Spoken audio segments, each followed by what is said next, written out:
I'm missing once again. I'm a creepypasta now.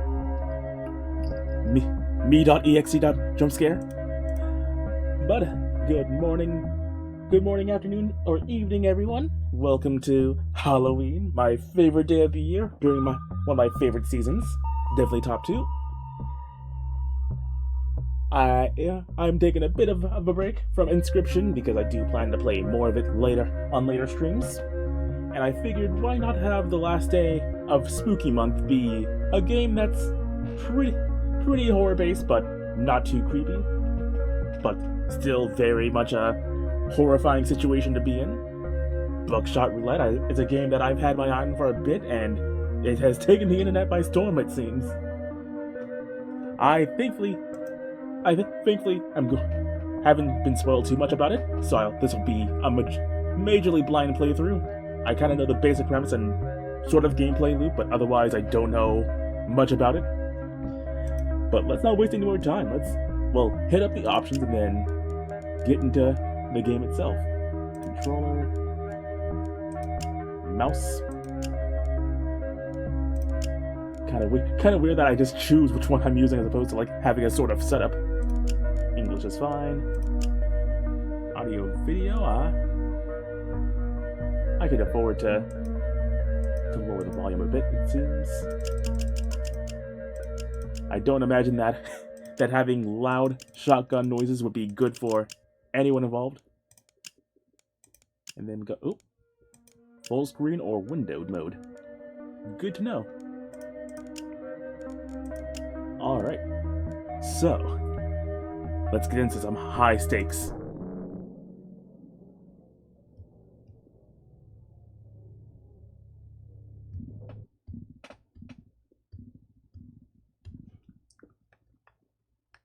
Starting off in the dark, always good. Afraid. Do I move here? Nope. Oh, I can... It's a point-and-click kind of thing. Okay, yeah, that seems like it's real loud for you guys, because it's real loud for me. So we'll keep on going through. We're in a nice bar. Oh, we're right into it. Please sign the waiver.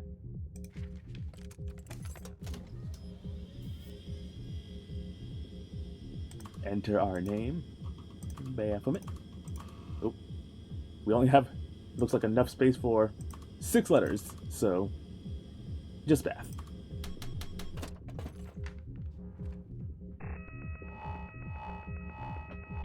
Always love a game when a game just launches right into the gameplay.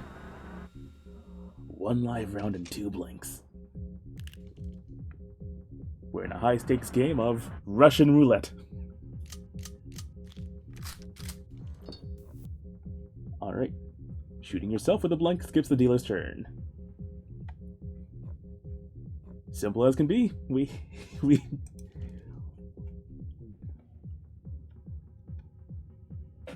can shoot ourselves or we can shoot the dealer. We have a 1 in 3 chance of killing ourselves right now. And I like taking that risk. Disclaimer, please don't do that. Lucked out? Blank. Okay, yeah. Okay, so we got our simple see who wins. 3 blanks, or 2 blanks, 1 shotgun. 50-50 chance. I'm feeling me. Queen never gonna die. Queen never gonna die. Sorry to see that I died, but thank you for the follow.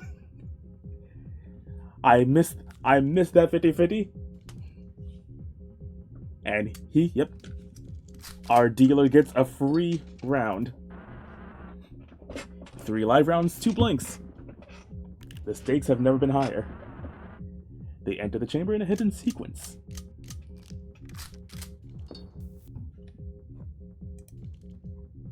We're 1 life down, which is amazing that we have more than 1 after taking shotgun shells directly to the face. But I say me. I'm learning that I don't have good luck. You're lucky it led you with a charge. Get up, Beth. The night is young. So I'm learning to not trust my own intuition, which is something I should probably know by now. But we can only go up from here. Can't do anything else in this bar, so we go back to our game of high-risk stakes. Welcome back.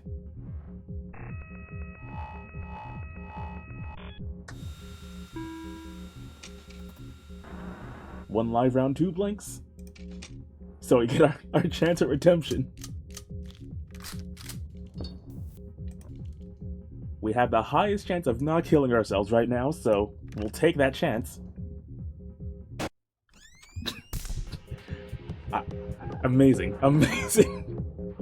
I'm learning a lot of things about myself, like I have horrible intuition. Managed to shoot myself 3 times in a row.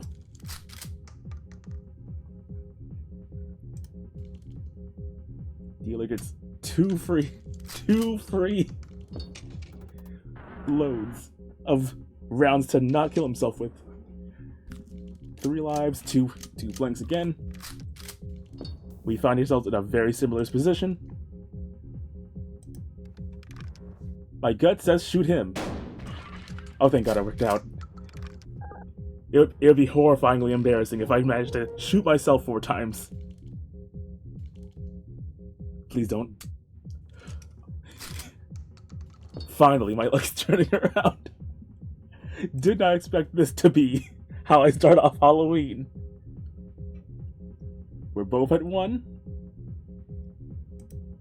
It's less than a 50-50, so sorry, homie. Gotta take you out. Don't worry, he'll live. I've lived. Bath wins. Round 2. Let's make this a little more interesting. 2 items each. More items before every load. We got a pack of cigarettes, I'm guessing, and handcuffs. Normal things you see in a bar, but very discomforting in this context. 1 round, 1 blank, the true 50-50. We got cigarette pack, takes the edge off, regain 1 charge. Dealer skips their next turn. So we can do something really dirty with the true 50-50 we have here, but I think we take a risk. My gut says shoot him, but with a 50-50, there's no knowing, so I'm gonna go against my intuition, which will hopefully save my life. And we can thankfully take that risk since we got 4 blips of health. I lose. I can't even trust my own not intuition. Thankfully, we can take 3 more shotgun shells to the face. Very durable person we are. Another handcuffs, and general release of liability from God. Another handcuffs. 50-50, but a 2-on-2 now.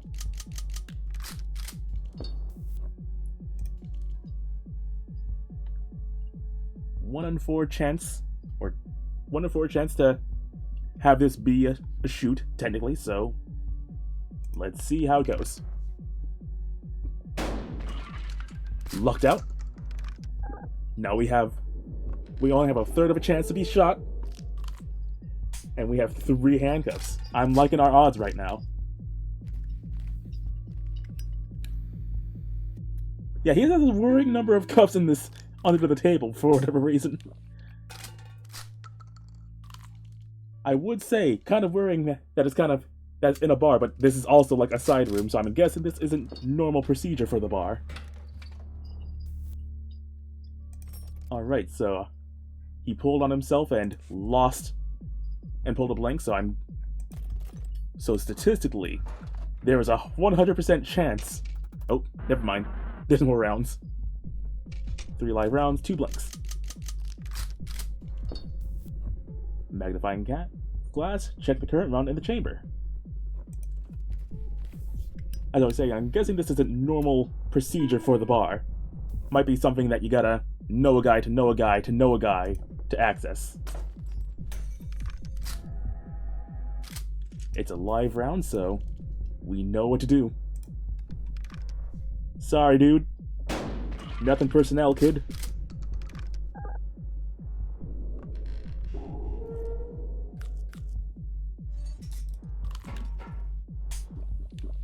Oh boy, I'm gonna take 2 shots. And I'm not liking all the stuff he's doing right now. Looked out. That was a blink. But we can't take our turn, so we gotta hope that there isn't another live round. It wasn't, but thankfully he shot himself. Can't blame me for that, buddy. Sorry.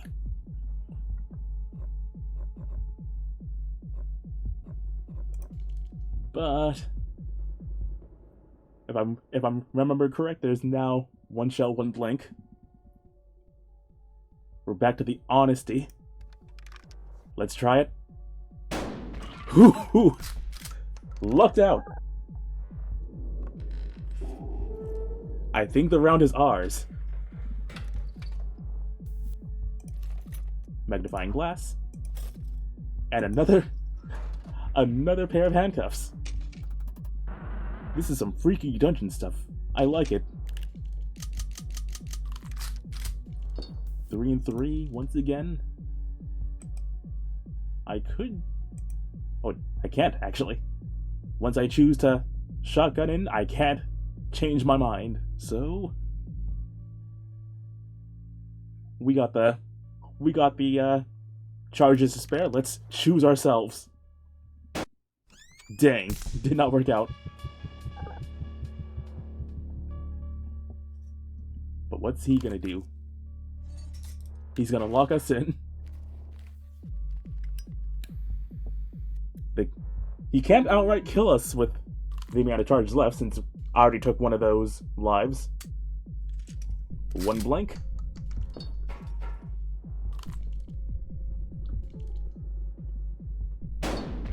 And he takes himself out. Nice.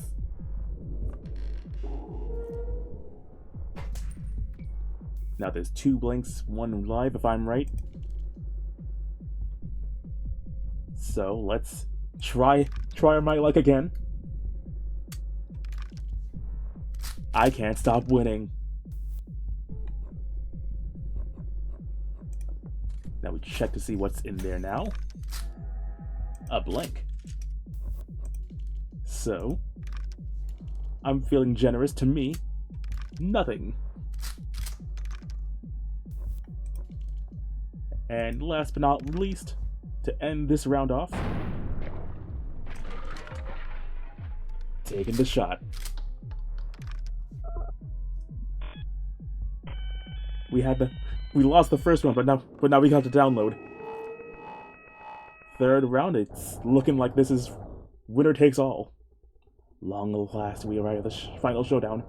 No more defibrillators, no more blood transfusions. Now, me and you, we are dancing on the edge of life and death. Yeah, looks like we're playing for keeps now.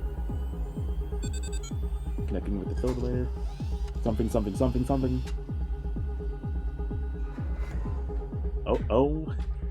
I was hoping that we would keep all of our cool stuff, 4 items each, so that we would have a massive boon, but not the case.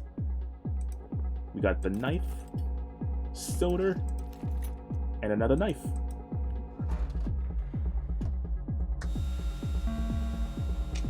Six and 6 each. You know the drill.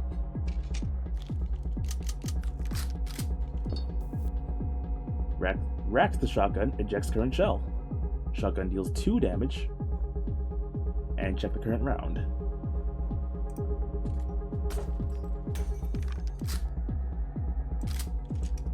Alright, I know. We'll keep our beer at least for 1 more round, and then now that we have the honest 50-50, let's thankfully luck out.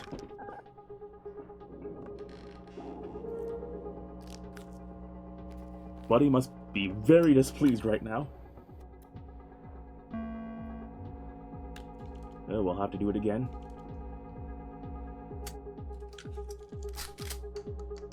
Well, we at least took an item from him. Magnifying glass. Another soda. Cigarettes. And a knife. 4 and 4. Not locking my chances. No way to check what's in there. We could eject. Let's eject. Ooh, that would have been alive. So 3 and 4. 3 and 4 for alive.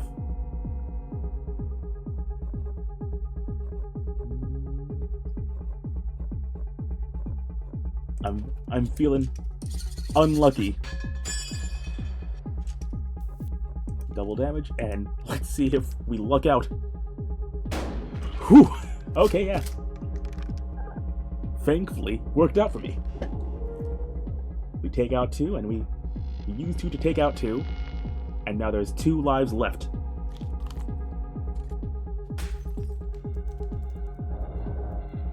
Very interesting.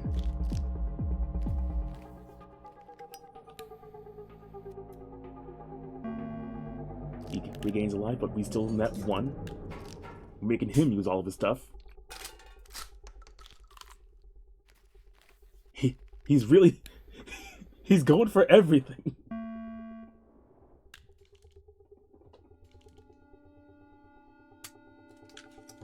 Okay, so that's now 2-2. Sawing off and shooting me, I'm guessing. And it did not work out for him. 2 lives, 1 blink.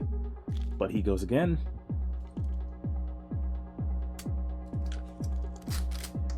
That's the last blink. But he shot himself. I think the AI lost count. Or maybe I'm wrong. I'm sure we'll find out in a second.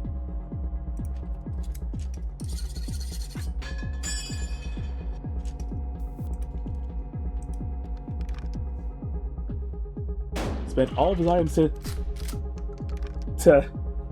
to take 1 damage and then take another 2.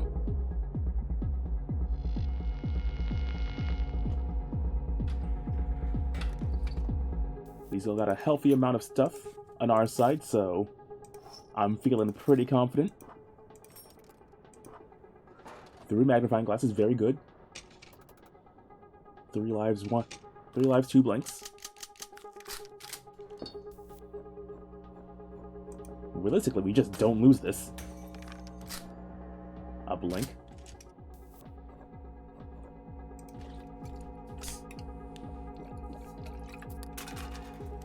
Goodbye, blink.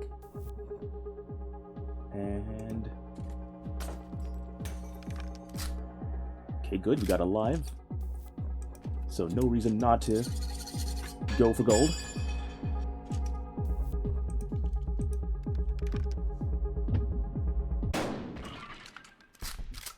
Got him down to his last life, but he's got 2 packs of cigarettes. So he can bring himself right back to fighting form.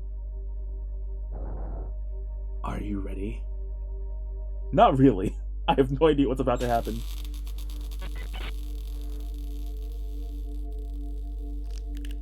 Got no life left.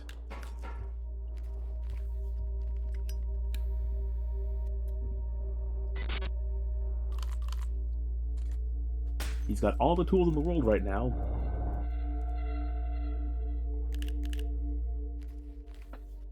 But he has to chew through 6 of our health all at once, which I don't think he can do.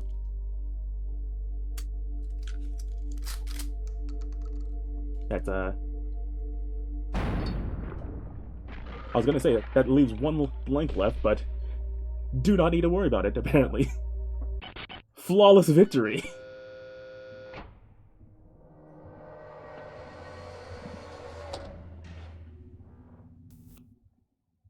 We got a suitcase full of dollar bills. Considering all the buckshot we got in our face, we're gonna probably need about half of that for medical bills. but loads of money well earned. 70k, beat the game. Achievement unlocked.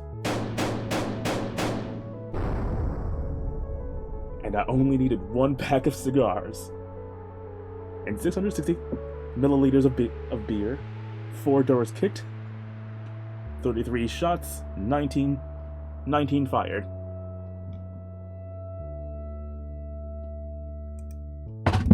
So overall, pretty decent. We left with more money than we would have spent.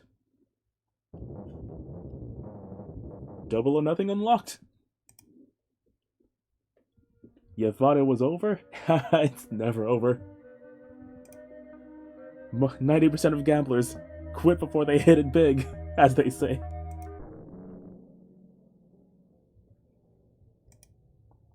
So we're back in the building again. Oh hey, the bathroom's looking real nice. Gotta love in-house TV.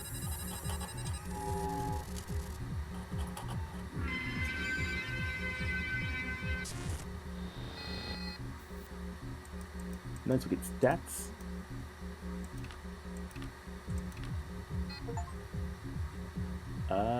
Yeah, sure, whatever that means. My good bitch Mugi got 1808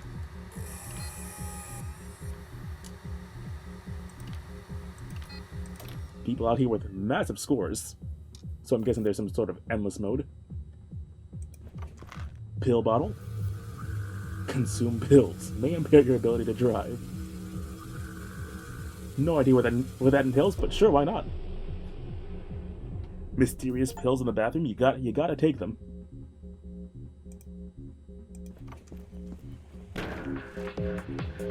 Our buddy on the rafters is gone. And there really is nothing left to do other than the game.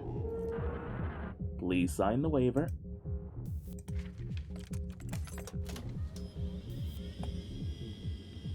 We got bath and we got bath. Wait, there's no 2. Bath zzz.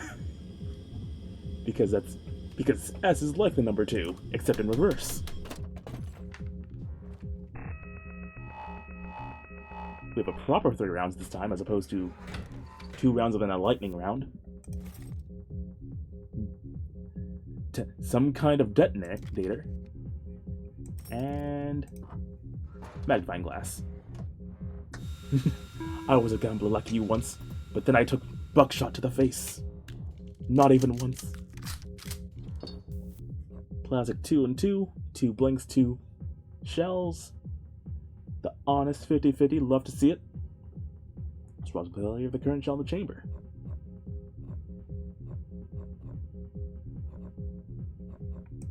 That might be really nice to have later on, so we'll keep it for now. For now, we'll play honest. The dealer lucks out. Just this once. He's phoning a friend.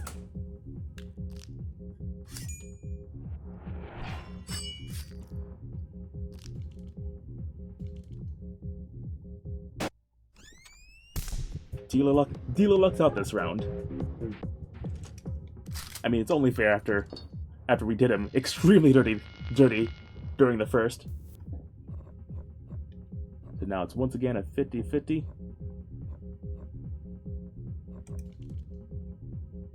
I'm thinking this time we don't win. Second verse is looking like the first, looking very similar to the first one of the first round. Careful now. At the very least, this time we'll have some more items.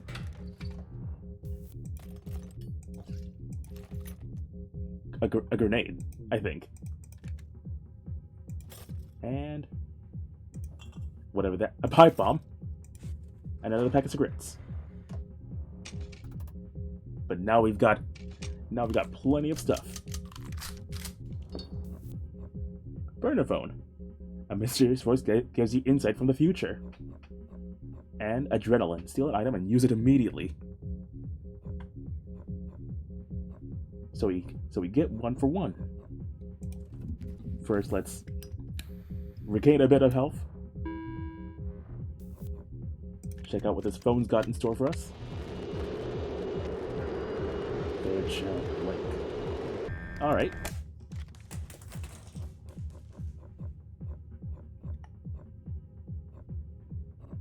I think we're good there, and if the third shell's a blank, that means the odds are in our favor for this being an actual live. Yep.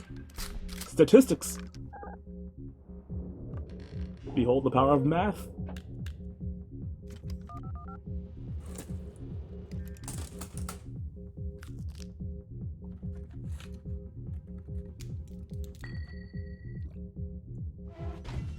Oh. Okay. He took the pill that ultra kills you. Blank for him, blank for me. Or blank, 2 blanks for him.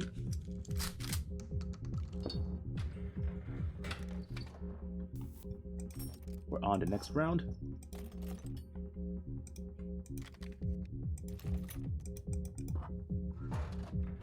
Odds are looking pretty good for us. 3 and 3.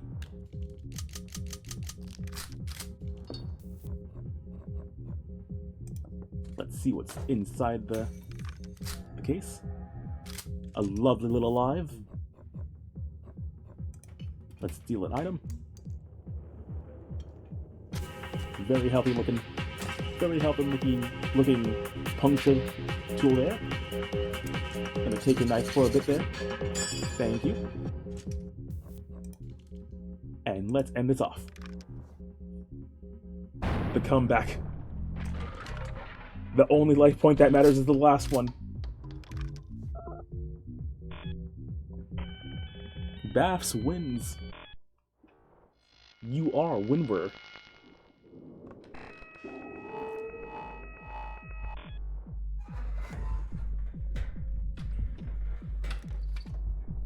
Fresh round. Another adrenaline, another magnifying glass, cigars, beer.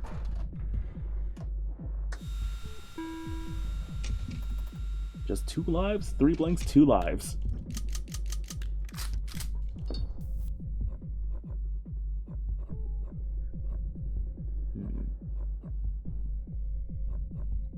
Gonna be at least 2 rounds, so let's use the adrenaline to steal his phone.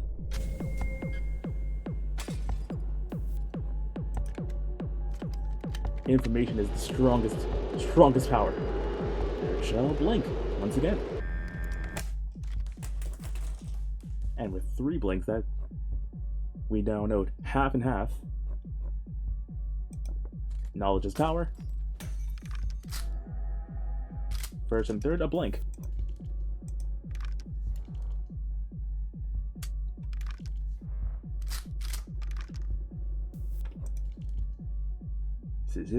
Statistically, this could be alive, but it could just be 3 blinks in a row. And I don't trust like that. Good. I'm nothing if not stubborn about my own intuition. He's locking us in. So if he plays it smart. Yep, he's playing it smart, so he knows it's a blink. He's taking our cigars. Can't even be mad. I would do the exact same thing if I was in his position.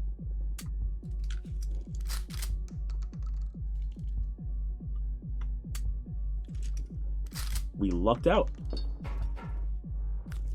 Although not for long.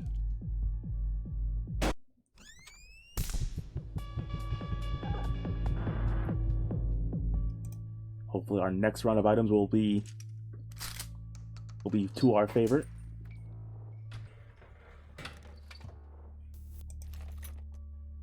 Prescription medicine. Another beer. Ooh, 1 and 1. expired medicine. 50 chance to regain 2 charges, if not lose 1 charge. We can take the pill of die.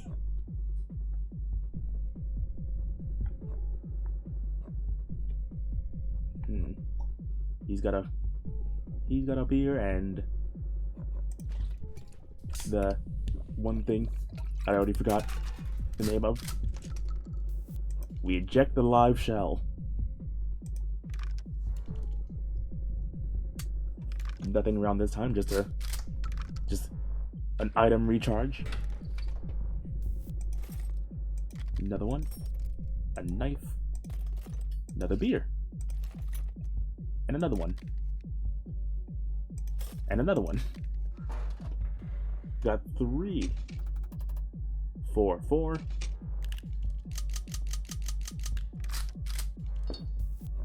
Inverters. That's the thing that they are.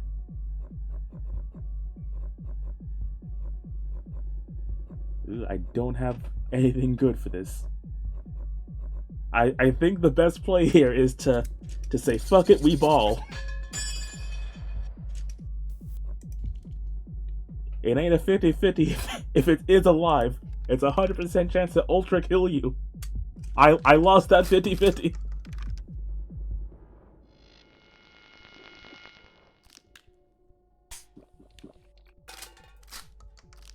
He ejected alive. He's phoning a friend. He knows what to do. I'm not liking our odds. He's inverting whatever it was. What are he's making sure he's doing double damage. What are the odds it's a blank? It was not a blank, chat. Oop. Oh. I did not mean to. I cannot go back. Can I hold this? Here, let's get to exit and then take the pills again. Since that's our double or nothing. Proc. The dealer fought valiantly, and man, he's got a lot of good item combos. When I literally give him all the items he could ever want. Okay, so exiting does just work, and I walk out immediately again. I'm really good with knowing where my mouse is. I assure you, chat.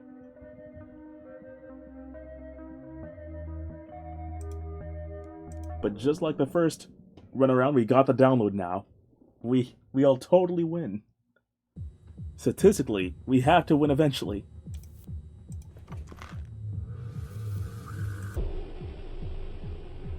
Good old delicious Quaaludes. Now we're in double or nothing. I'm back from the bed.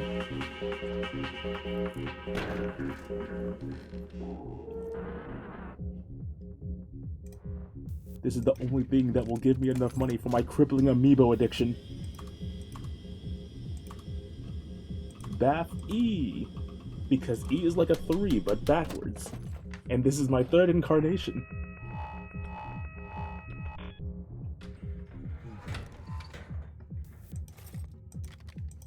Inverter, a knife.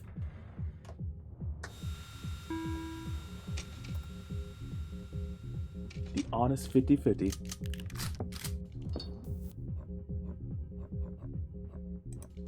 There's no way to know what's in there, so we'll just take a risk. Gun. Dang it.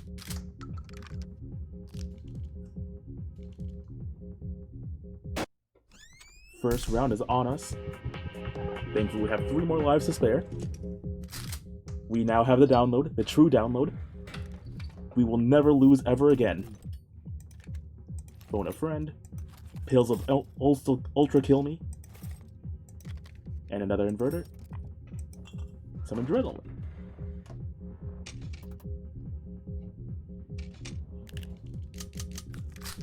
One live, two blanks.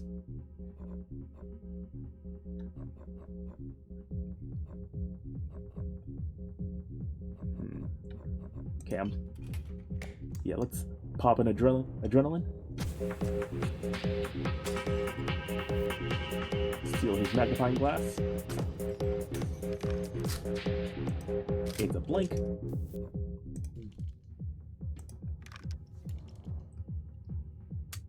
Now, neither of us know what's next. We're back to the 50-50. And this time, I have to win. Thankfully, I did. Because I was 100% sure I would 100% win.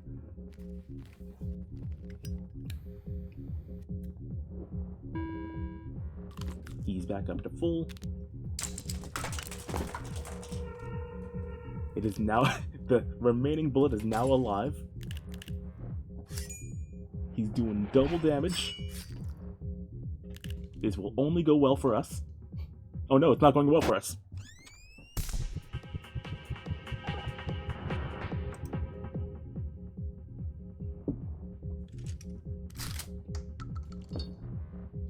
We could really use a pack of cigarettes right now.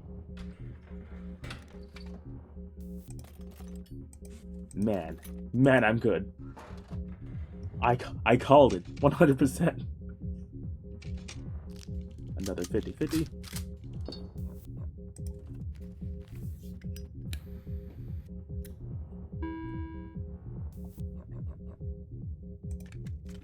These are Brennerphone.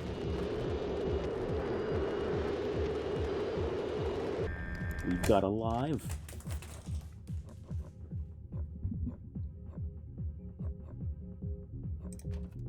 Yeah, the thing to play here is to even the odds a bit, so... Here you go, buddy. He's got an inverter, so even if he makes this alive, we'll still have one life. Oh wait, no, he's got a knife. Never mind. We die here. Yeah, we are super dead here.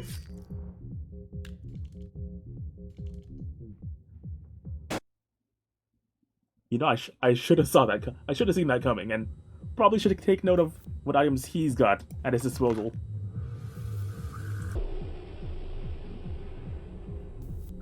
You see, I had it download. I just did not read the files that came associated with it.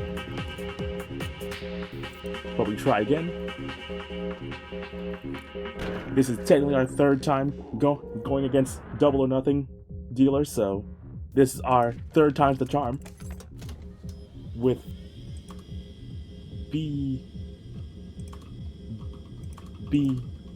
F for Baff with an F.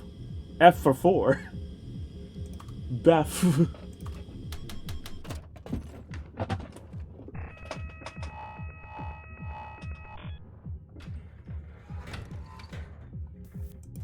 Got the magnifying glass and cigarettes. And magnifying glass.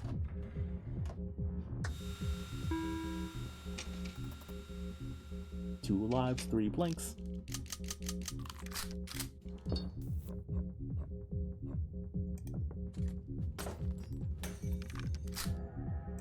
It's a blank.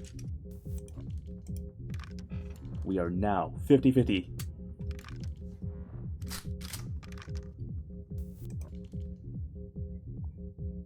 And do I look out the third time by shooting him?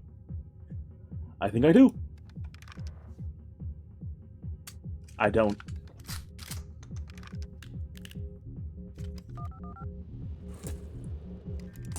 He's got the power of information. Dang. Okay, so he'll know what... He'll have a magnifying glass. There's only 2 left in the round. What is this one? The live. Let's get a full refresh, as he so loves to do.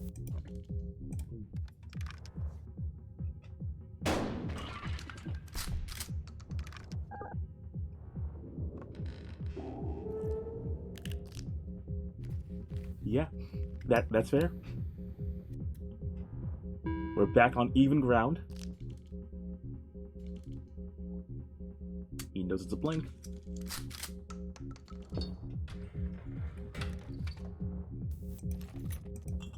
Adrenaline. 2 turns and a inverter. 2 to 2.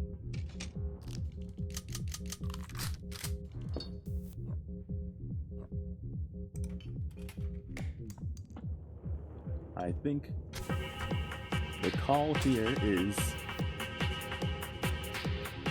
I can steal this and no for 2 rounds. Oh. Did not know it could run out. That was not part of my plan.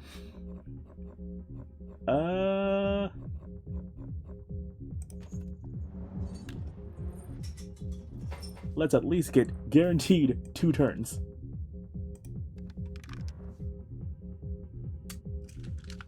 We got a blink.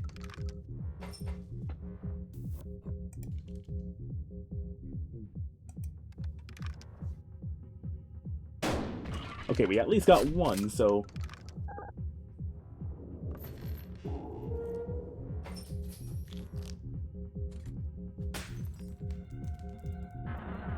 Is he gonna go all out and just ultra kill us? He's gonna ultra kill us again.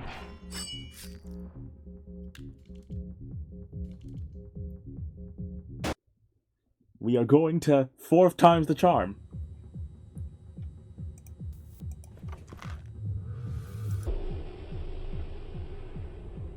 We learned a lesson though. We gotta be quick with the adrenaline, or else you just lose it.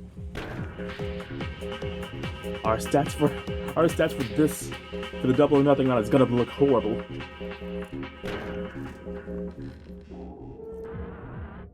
Please sign the waiver.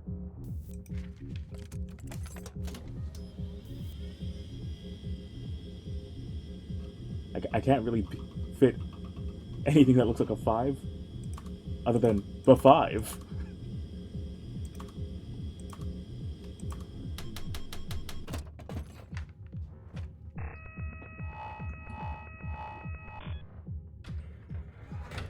Will we make it to 100? Only time will tell. 5 items this time. I think the game is being nice and letting us have more and more each time around.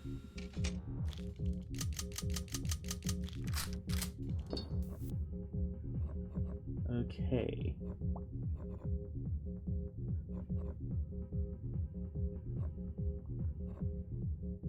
I think the play here is just adrenaline,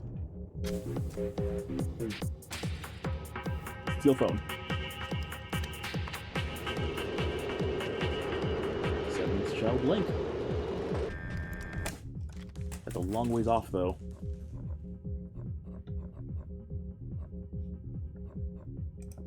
We can at least know what this is. Alive, so take him out. Even though he'll be able to get it right back.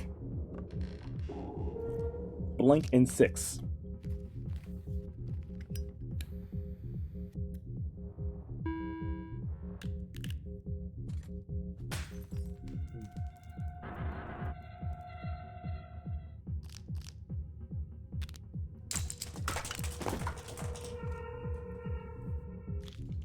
That was likely another blink, so leaning. There's a bias toward lives now.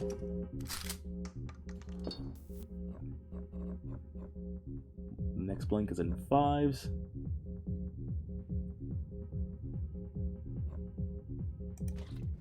Let's eject this next one. That was a blink. Next blink is in 4, so we should have a lot of lives in our future. Next blink is in 3.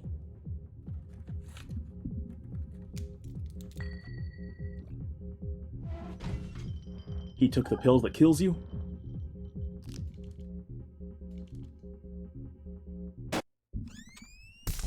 We'll take that.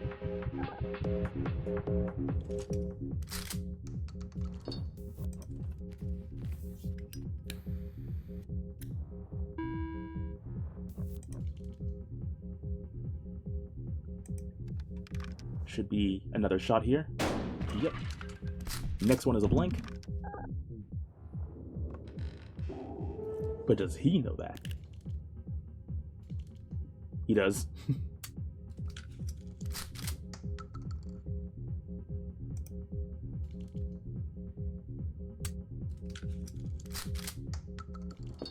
That ends off the round for us, at least.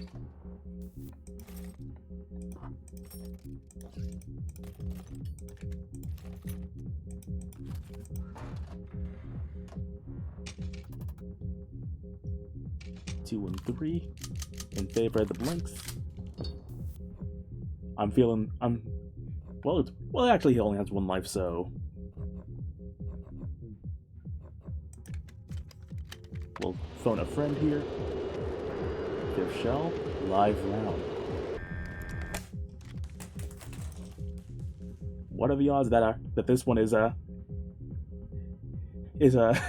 also the live round? Very low. So let's see. Worked out for us.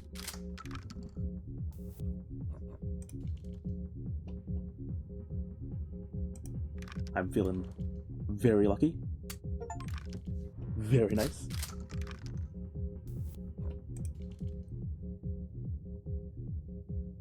Do I dare? Do I dare, though? Do I dare? It's less than 50-50.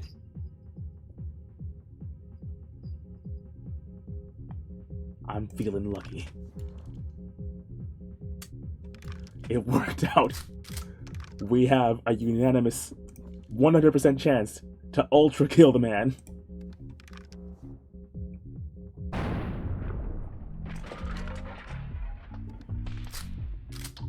The one problem is that he's got adrenaline, he's got a knife. He's got the a beer to eject a shell. Oh no, cigarettes. None of them matters, never mind. Victory for the 5. For my four fathers before me.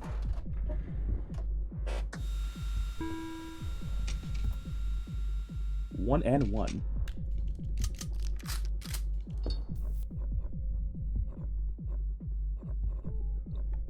Okay, so I'm gonna take the medicine that may or may not kill me.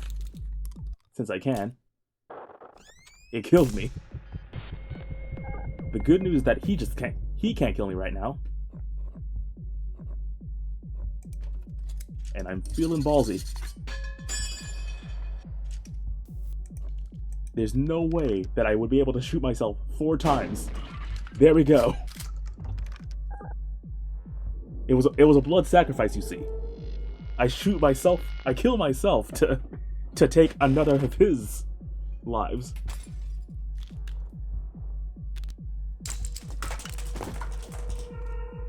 Go ahead, take the single bullet all you want to.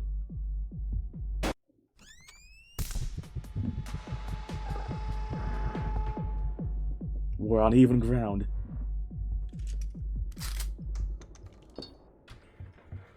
Can you feel the storm? If you had a chance to change your fate, would you?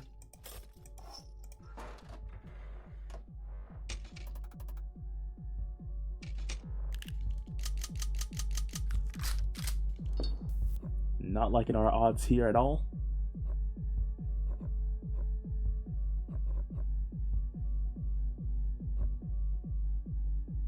He can't kill us twice, so the only right play,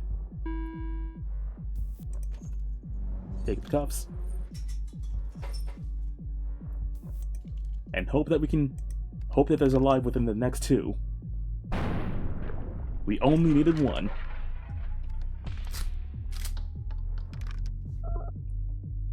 And that 1 is all we needed. But 5 takes round 2.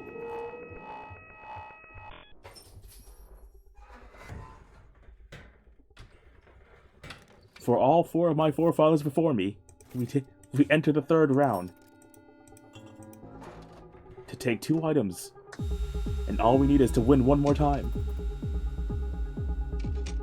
There's 2 lives, 3 blanks.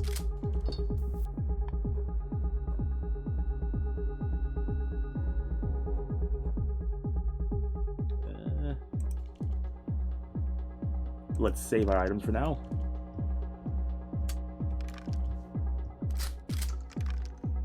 Now it's back onto a 50-50. And I think we can take another blink here. We can.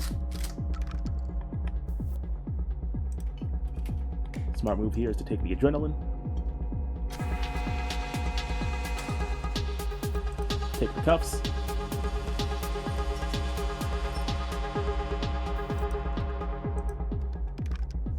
We might look out here and get two lives in a row. One is there.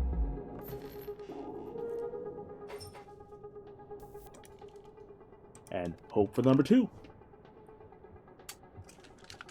He lucked out.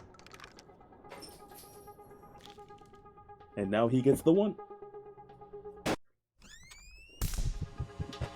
You know, taking one, giving one, we've had worse rounds, so can't exactly be too upset about it. Inverter, knife, cuffs, beer. 2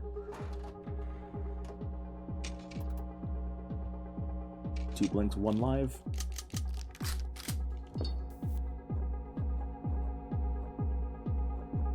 And he can know instantly which one it is.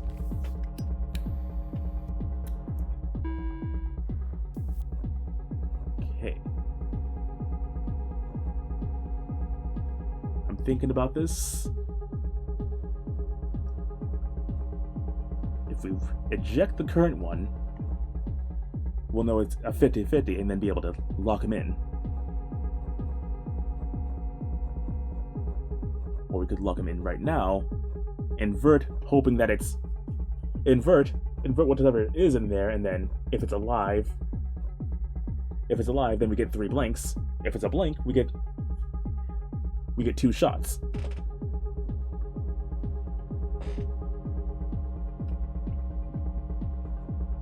Or we could bulk up on items, because we are in for a next round, for a new round very soon.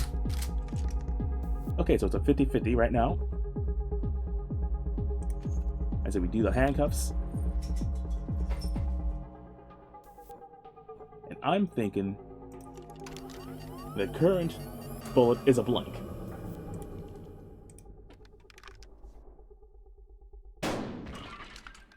I was right.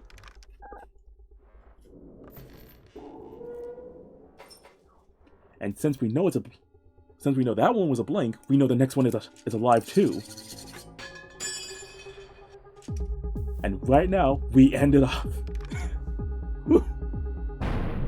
4th time's the charm. 5th time.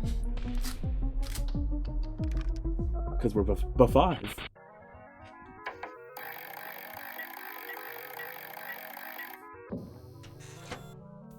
Double or nothing? Why not? That's the name of the game mode.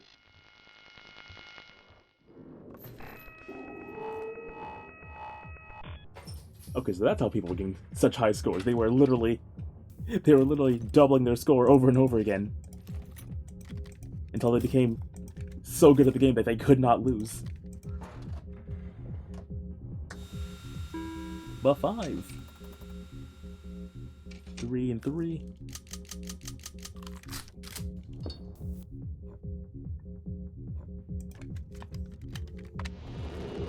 Phone a friend here. Their shell live round.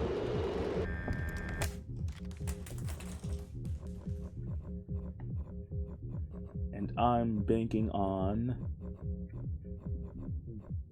let's see.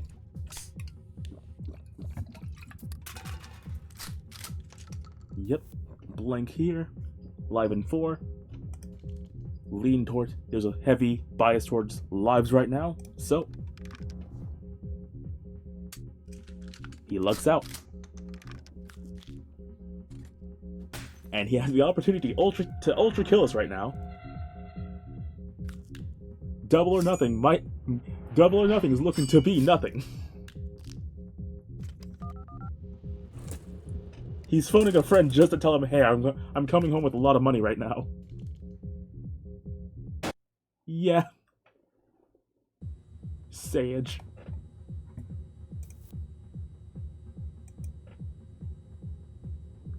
We'll try again. Because why not? We head out again, and hopefully get our money.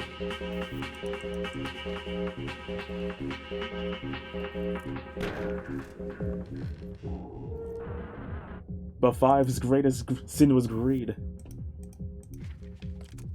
But can you handle the sheer onslaught of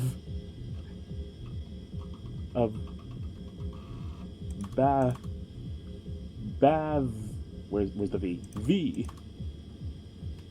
Wait, he. Because VI is Roman numeral for 6. But we gotta keep with the theme naming.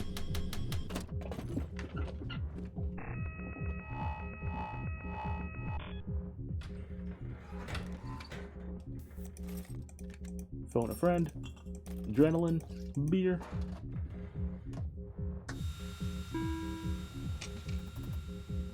Two lives, 3 blinks. Let us see. Steal your phone. Because why wouldn't we? 4th shell blink.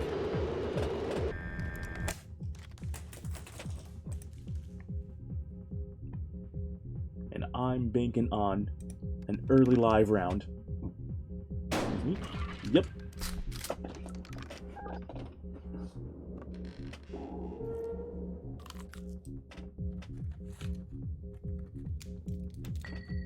Blank in 3. You took the pill that kills you. We both have horrible luck with that. Okay, so he's guaranteed at least 1 live shot here. And I was right.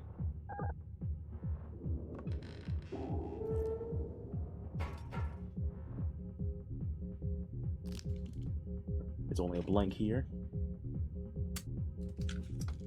We already used up all the live shots, so there's nothing happening this round.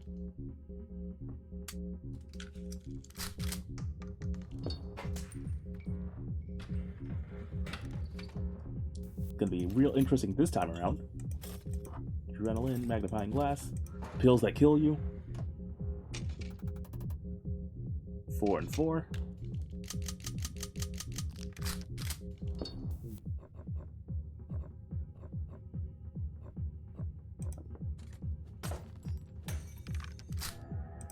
Blank here. So let's eject it.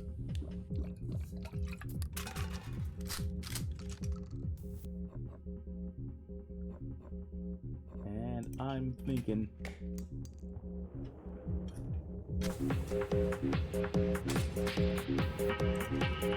we eject another one.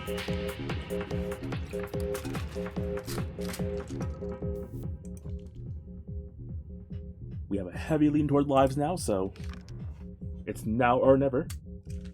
It is never. There's a lot of lives in our future. He ejected alive. I'm pretty sure that next one is not the blink.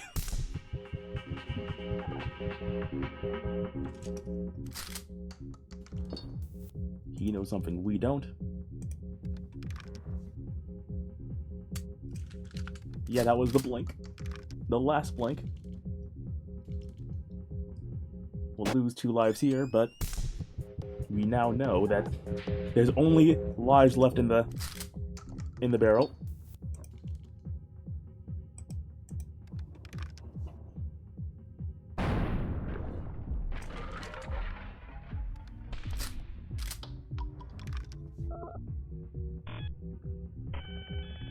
Bavi wins.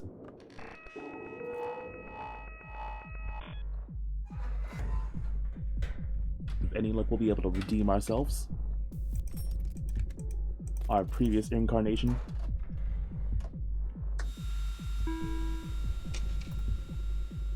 One and one.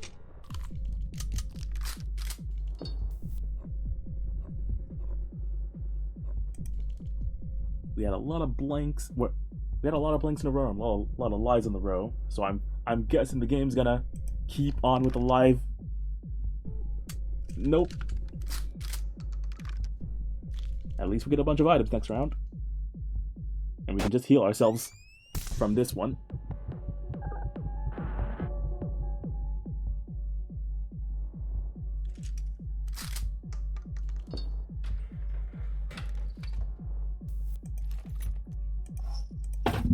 Depending on how this one goes, we can just tie him to the table.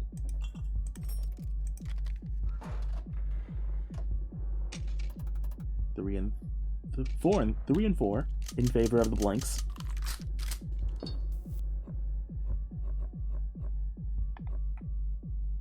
Doesn't have a magnifying glass.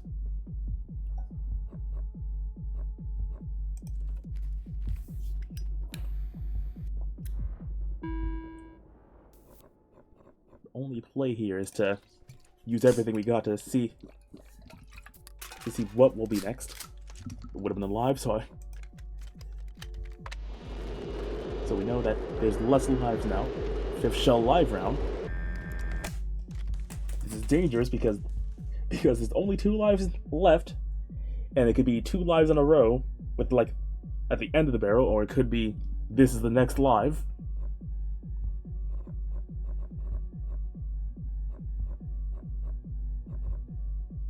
I'm gonna bank on it being a blank this time around. Steal the adrenaline to steal his knife.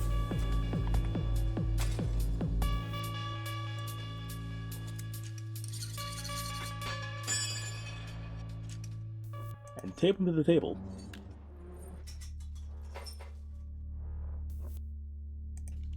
Because if it is alive here, we just kill him. Whew! Took everything we got, but it lucked out. Knowledge is power. There's a very slim chance that the live would have been either bullet 3 or 4. But if it was, then we would be able to shoot ourselves and stall a bit.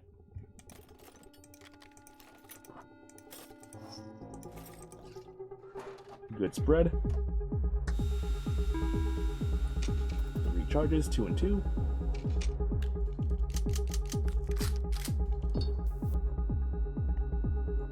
I say we just eject. It's a blank. Knowing that statistically.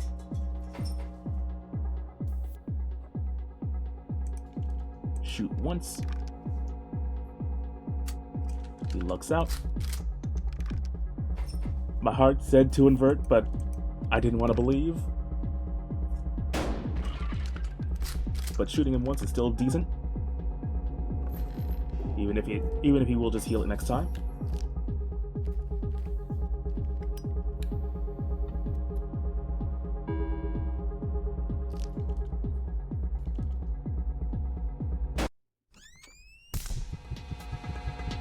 We're guaranteed one damage, but we get a new round of items, so we might just get some cigarettes ourselves.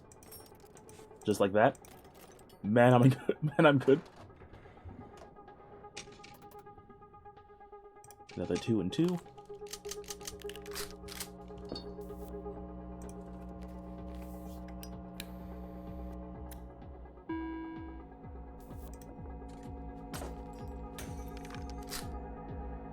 We know it's a blank. So we invert.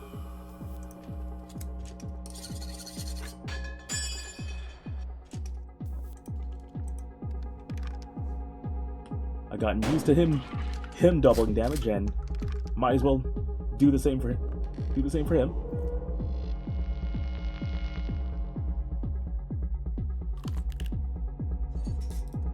We're locked in. Oh.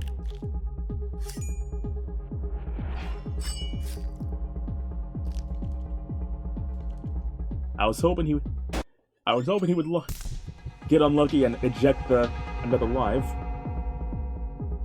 But now, I think we lose here.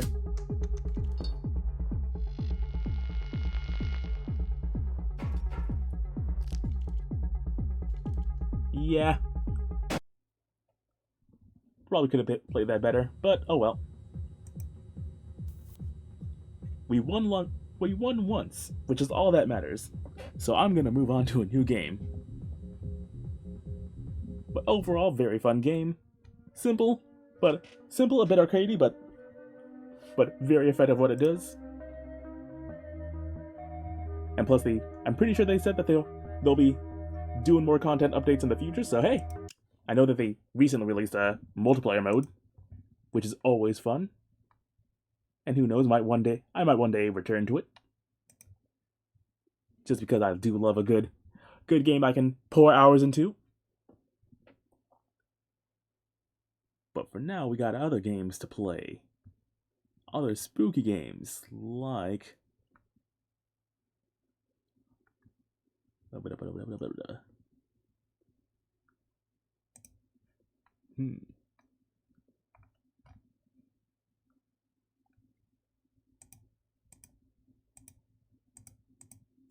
I should really organize what games I do and don't want to play.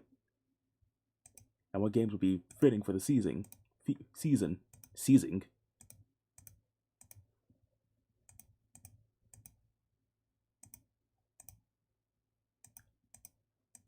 I did say I want to play more of Inscription, but I don't want to go through all the process of having to load on the mods and stuff, so...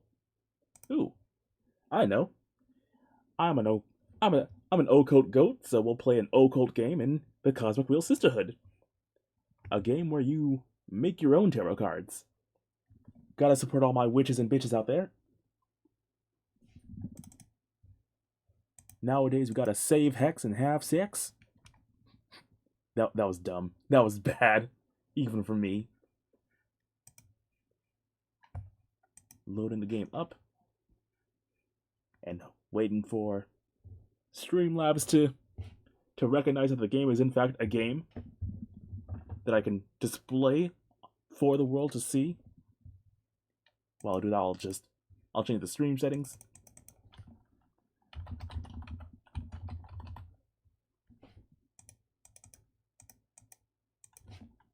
Gun-based gambling and tarot cards.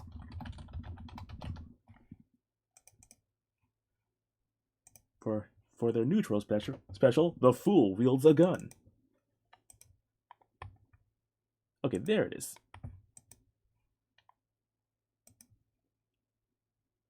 And Streamlabs sees it. Enlarge. Enhance. English. Oh god. Oh god. It got big. Game, why are you so large?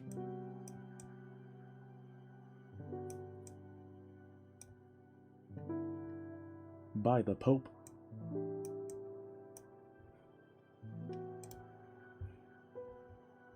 Okay, I'm gonna have to shrink that a bit. I'm in the way. Let's start with settings.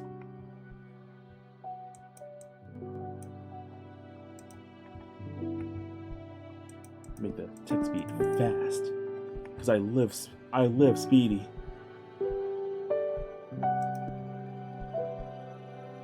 UI and dialogue. I thought that was wand dialogue for a second, because I don't read cursive. But I think it's fine as it is. Can be changed in the future more than likely. And content warning. This game tackles sensitive themes and content, including self-harm, suicide, discrimination, gender dysphoria, depression, anxiety, nudity, sexual themes, crude language, use of legal drugs. Thankfully, I'm okay with all of that, but if any of you aren't, be mindful when taking it in this game.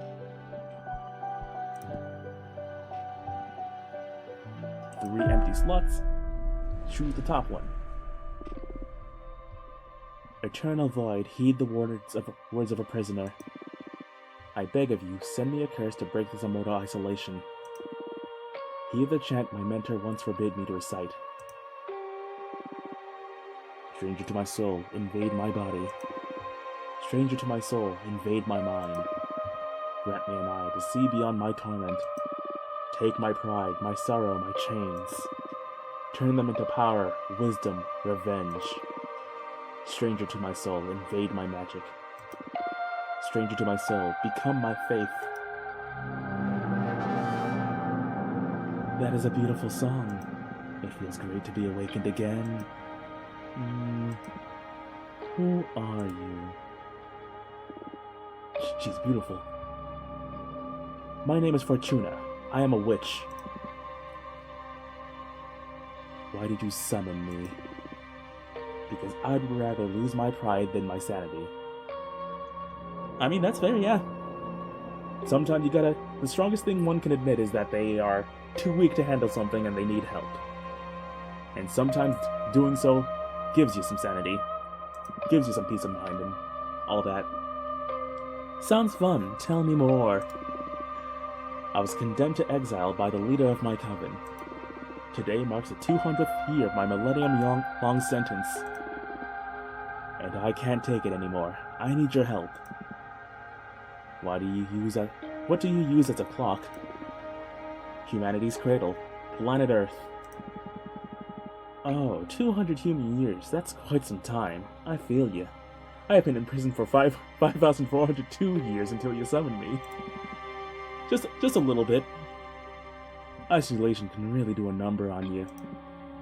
I will help you. I shall become your familiar. Thank you. I'm not sure if the little accent over the A is supposed to be A like the letter or A like the sound a sheep makes. But I'll assume Abramar, because that rolls off the tongue real nicely. Now get comfortable. We are going to seal a contract. Ooh. Got a nice home for being exiled in the void. Got a nice vanity, some books, bed under the staircase, some plants. What's rent like? First of all, allow me to express my gratitude. I am really thankful you freed me from my cosmic prison. Of course, you're welcome. I'm noticing some peaks for the game audio for you guys. Is something the matter? Not really, it's just that after all the reading I did about behemoths, I didn't expect your behavior to be so... mundane? Whoa, mundane. That hurt. Oh, I mean, you're still intimidating, but I always pictured you speaking in archaic poetry or something like that. I like you. I like you so much, I'm going to let you pick the terms of our contract. You will still have to pay a high price for my magic, though. I'm well aware of that. I won't back off. Alright, then let's begin your training.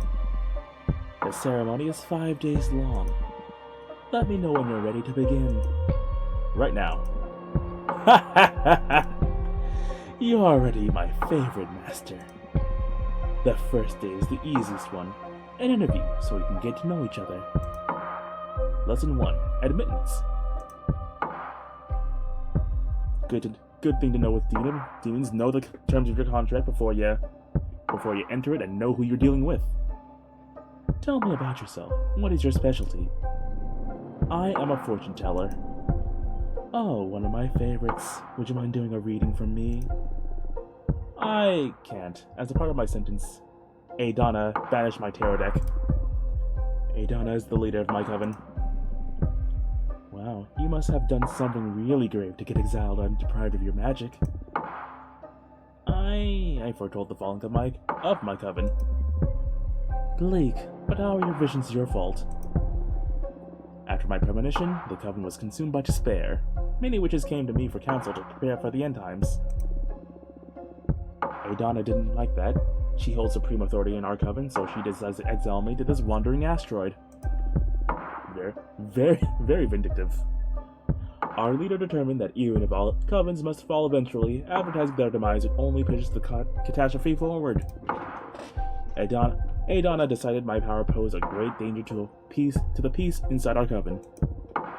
She concluded that I had to learn to reason instead of relying exclusively of my gift. So I was sentenced to meditate for a millennium, deprived of my deck. Since I'm here, I deduce that you don't agree with your leader's judgment. She was afraid of my influence. Many of our sisters put their trust in my advice. I'm sure that hag thought I was undermining her supremacy and decided to cast me out. You sure sound sour about it. Would you kill her, should you have the chance? I mean, the leader did kind of cast you to space. And I'm assuming that the Coven would meet its demise within the millennium that you would be exiled, so... Like, she was more than willing to just, like, have you no longer be a problem. Personally, I totally would. Whether or not that's up to you, the viewer, and chat, kind of a different story, but I'm the one playing the game, so I'm the one in control of Fortuna here. Yes. So you are a potential killer. I'm glad we have established that. Okay, I will help you recover your powers. Will you give me a new tarot deck? Tarot? No. I mean, tarot is cute, but it is too human-centric to grasp the hidden truths of the cosmos. You will create your own deck. My own deck? I won't even know where to begin. Shh, leave the details to me. That's what the 5 days of training are for. You're going back to witch school, Fortuna. For this training, we will review the 4 basic elements of magic. Air, water, earth, and fire. Oh no. Don't worry, it will be fun. Plus you'll get to seal a contract with me for each of these energies. Now, get some rest. Tomorrow we will start with the invisible energy, air. We are Avatar in here. Or Captain Planet if you're real cool. Lesson 2, Context.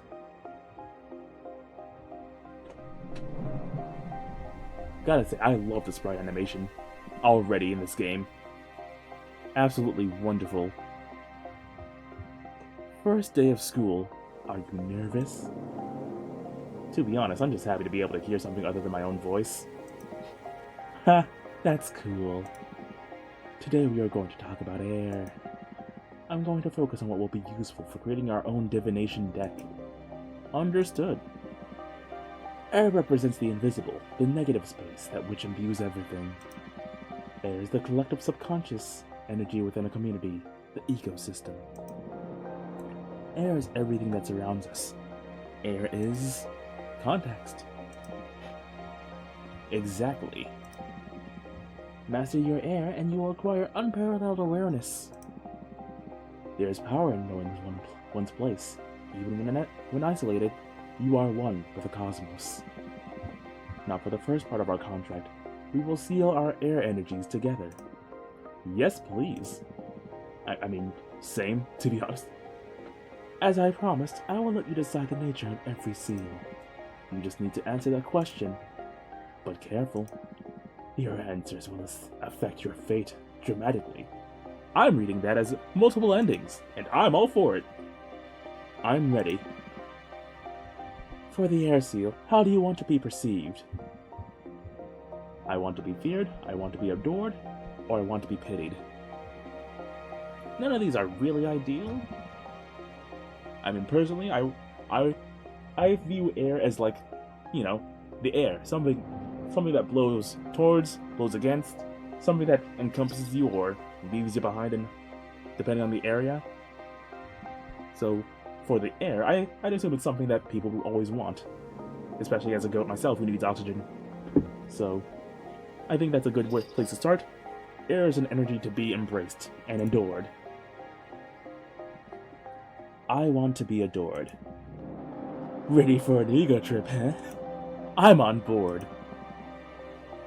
Inspiring adoration will allow you to gather support from many. But be careful you don't get overthrown by your idle persona. I understand. Allow me to seal our air energies together then.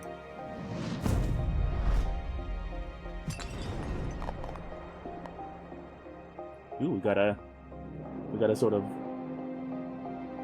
a diorama, not a diorama, diagram. Close. That hurt. That felt good. Can you feel the power? Yes, I feel it, but I also felt like I was tearing apart. Well, girl, I am a behemoth after all. What did you expect? I know, I can take it. Good. Now focus on that bit of air energy we unlocked. We're going to use it to create our first card. I notice you have a ceremonial tokenoma for witchcraft in the basement. Head over there and I will teach you to create cards. That thingy. I was wondering where the big ominous door would be if we didn't exactly have a place that would lead to, so good to know that that's what it is. A tokenoma, apparently. First time ever hearing of the word, but you learn something new every day. Step 1 of 3, select sphere. This is the Arcane Grimoire. The Opera House, an enchanted opera house that magnifies the emotions of anything sun inside its chambers. Energy cost 2 blips. Here you'll acquire magic images that can be used to craft your cards. There are 3 types: spheres for the backgrounds, arcana for the main figure of the card, and symbols to add some magic pizzazz to your compositions. They all cost magic energy to summon. Right now you can only acquire air-type elements, because we're only unlocked the air seal. But you can go ahead and browse the Grimoire to savor your future creations. Haha. So we got the Opera House, the Quicksand Graveyard, and the energy costs will change with them.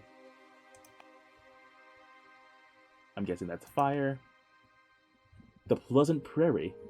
When Jasmine's mentor retired, she summoned a dozen acres of enchanted grasslands, inspired by a poem written by the youngest witch of her coven. Guessing that's earth because it's yellow.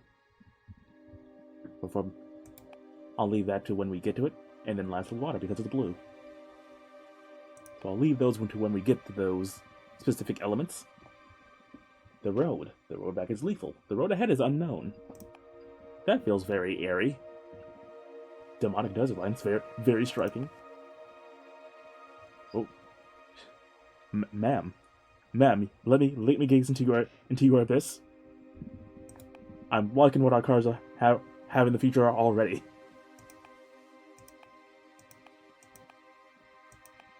Let's stick to our main element for now. Nomad Sky Caravan. The best merchants of their galaxy, they couldn't figure out how to travel through space, so they tore away a piece of their homeland skies and took it with them. Neat. A blue nebula full of flying ships that soar the Milky Way. Okay, we have a air and water card. The Red Strings Club. A cursed cocktail bar that takes the soul of whoever owns it hostage in exchange for supernatural abilities to read into their customers' souls. Funky. Last but not least, the Magical Post Office. A magic forest realm inside the folds of time, only accessible by witches' familiars. The Magical Post Office is the quickest way to send letters and parcels to one witch dominion to another. Witches favor this method of communication because there is no known way to tamper with it. All of these are very nice, very stylish. Again, beautiful pixel artwork. And a lot of the air ones are pretty comfy, except for the road, which is kind of vague and ominous. But personally, I like the Nomad Sky Caravan. As someone trapped in literal hell, being able to traverse places you can't go through, very appealing to me, just personally. Select Arcana. Arcane. That's an E, so select Arcane. The Seed of Knowledge. Ash of Behemoth that hides behind the moon of planets which harbor underdeveloped cultures like the solar system's Earth. It puts mist from other dimensions inside of mortal minds to guide and protect them. Sort of like Lucifer. The Harpy Herald, harbinger of newfound paths. The Herald has been spreading occult discoveries from coven to coven since she was created by the corpse of Archwitch Kadamia. Or Kadamia? I'll say Kadamia. It's fun to say. Got us in love with a sidereal snake, an ever-burning passion that shatters the fabric of the void. The Shaman. Shamans have been taking care of the soul and heart of many tribes since the birth of the mortal kin. These mortals can grasp a blur of the ideas that we witches weave into the light of the stars. Yo, what is this Doom mod boss? Pilot from the Machina cult. The Coven of the Machina cult erected these steel golems according to the instructions detailed in the scriptures that the Beldam Automata handed to her coven after returning from a 70-year-long trip into a black hole. What a descriptor, jeez. Rad. The Gold Blower. One of the artisans, a minor god who crafts blessed jars. Water poured from an amphora blown by the Gold Blower will make fruit grow out of dead soil. Wine poured from a gold vase. I have no idea how to pronounce it realistically. I'm going with vase. Vase will make mortals find love. Tea poured from a golden kettle will inspire witches to write new spells. The Wolf Mother and Children. Look at those little hybrid baby sheep wolves. That's adorable. A behemoth born from the erratic retelling of a popular fable. Every time a witch tells a story, the seed of knowledge absorbs the sediments of her words. When a tale is narrated through times, a minor behemoth will appear. The Wolf Mother now wanders the cosmos adopting orphan magical creatures. What a wonderful parent. Oh. Hello, madame. The Duchess of Solus. A fairy that offers her services as a dominatrix for sorcerers lost in lust. Wow. The game was not kidding when it said it tackles sexual themes. When a witch draws power from her passion, she can reach a point at which her libido takes control. With her extensive erotic repertoire, the Duchess of Solus has never failed to exhaust a lustful witch and return her to normal. Man. I know what card we'll be using in the future, but for now we'll stick to air cards. Although humanity has lost a long history of witch burning, they have never managed to burn a real witch. Pyre for the heretic. The banner bearer, considered puny cowards, these witches know there's nothing braver than to charge onto the battlefield with a cloth instead of a sword. Forbidden door to pleasure, witches found this door chained to the ever-expanding edges of the universe. No one ever dared to go through it. Once a young witch looked through this keyhole and fell victim to a 77-year-long orgasm. Whoa! Okay. Addicted, she went back to look again, but this time she exploded into a red dust. What a way to go, though. The Dragon. Born from the imagination of mortals and extinct because of their greed, dragons were known for keeping treasures and grudges. The Harvest Oracle. A behemoth that keeps 3 of every known seed in this universe. Witches can ask for any of these seeds under oath to restock them after they collect the fruit. Should they fail to deliver, the eyes of the witch will turn into said seeds, and the oracle will come to harvest them. Ooh. Spooky harvest demon. Love it. The Pureblood Seeking. Yo, this is rad. The last coyote gunslinger, out to hunt down the scions of the purple blood behemoth. Throughout the vast cosmos, she feeds on their blood and extends her life to prolong her never-ending vengeance. Rad as heck, not gonna lie. Deerfolk Paladin. Guardians of the Deerfolk Witch Coven. Just like humans, male Deerfolk can't become witches. Unlike humans, male Deerfolk aren't blind to magic, and they give their lives to service of the Coven, to practice knowledge and hunt traitors. Don't let this card fool you. Men can become witches and part of covens as well. It's not about what's in your pants. It's about what's in your heart, and also your bloodstream. You gotta give that blood sacrifice if you want to become a witch. The Bartender. He is used to mourn and celebrate with people from all walks of life.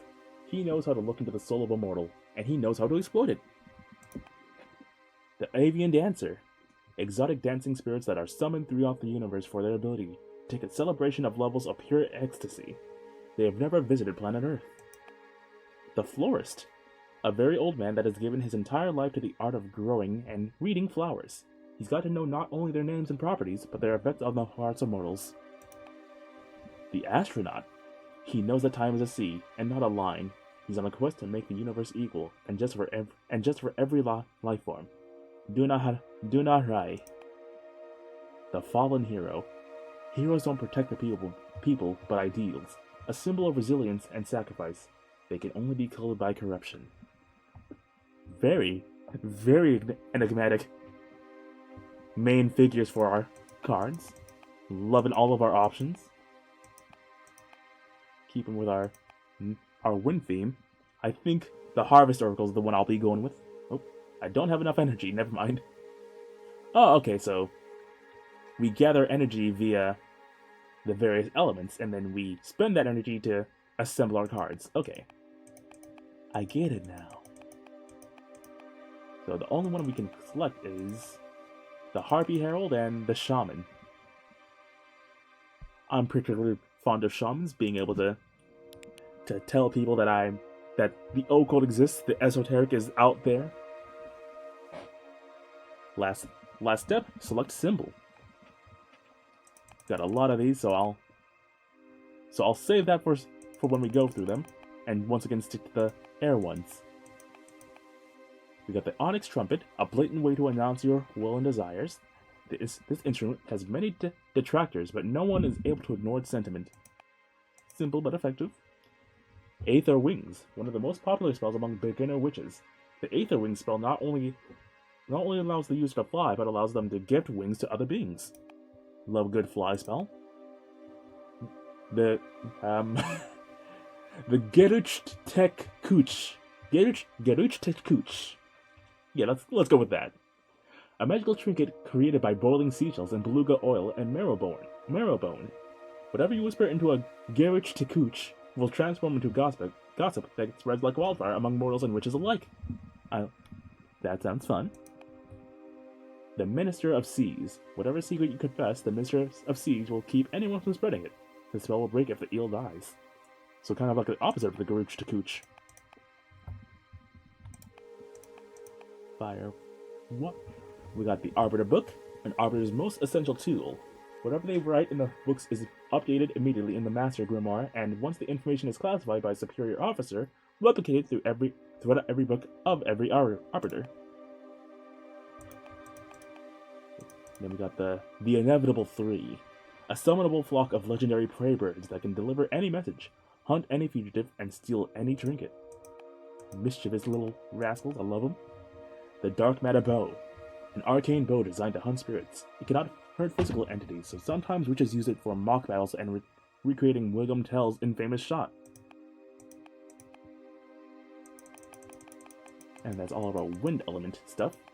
And I'm liking the sort of mini-story we have here of a wandering tribe led by a shaman who spreads information to the outside realms. It's a bit colonizing, but still pretty cool. Oop. You can move the bracket and drag, rotate, or scale the images around. Add as many images as you want from the start at the sides of the card. Don't worry, it won't cost you extra energy. Put your soul into it. Okay. Oh, so it's a much larger background.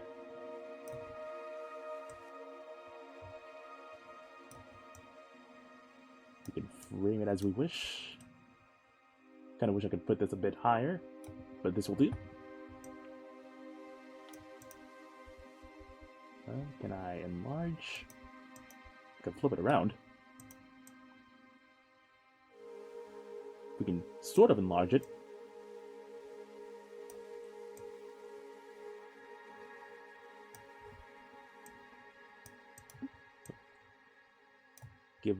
Give the shaman a feather.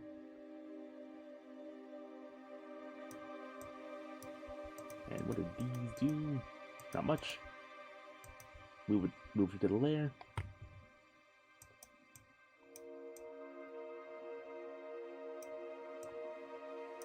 Okay.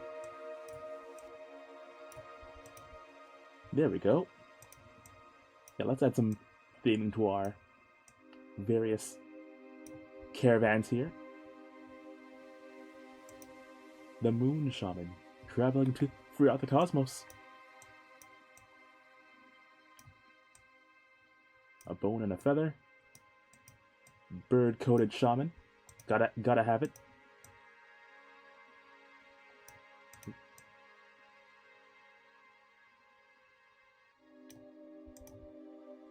Let's place the book in his lap. Show that he's studious but also practicing his craft. Oop, gotta move this moon under the layer. And add some space to this part.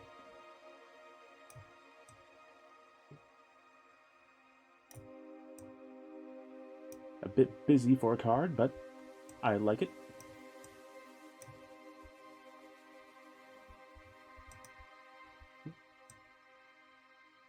Okay, yeah. like that.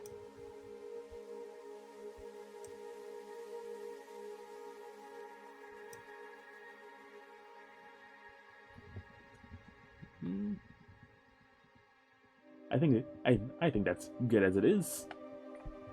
Simple card for our first.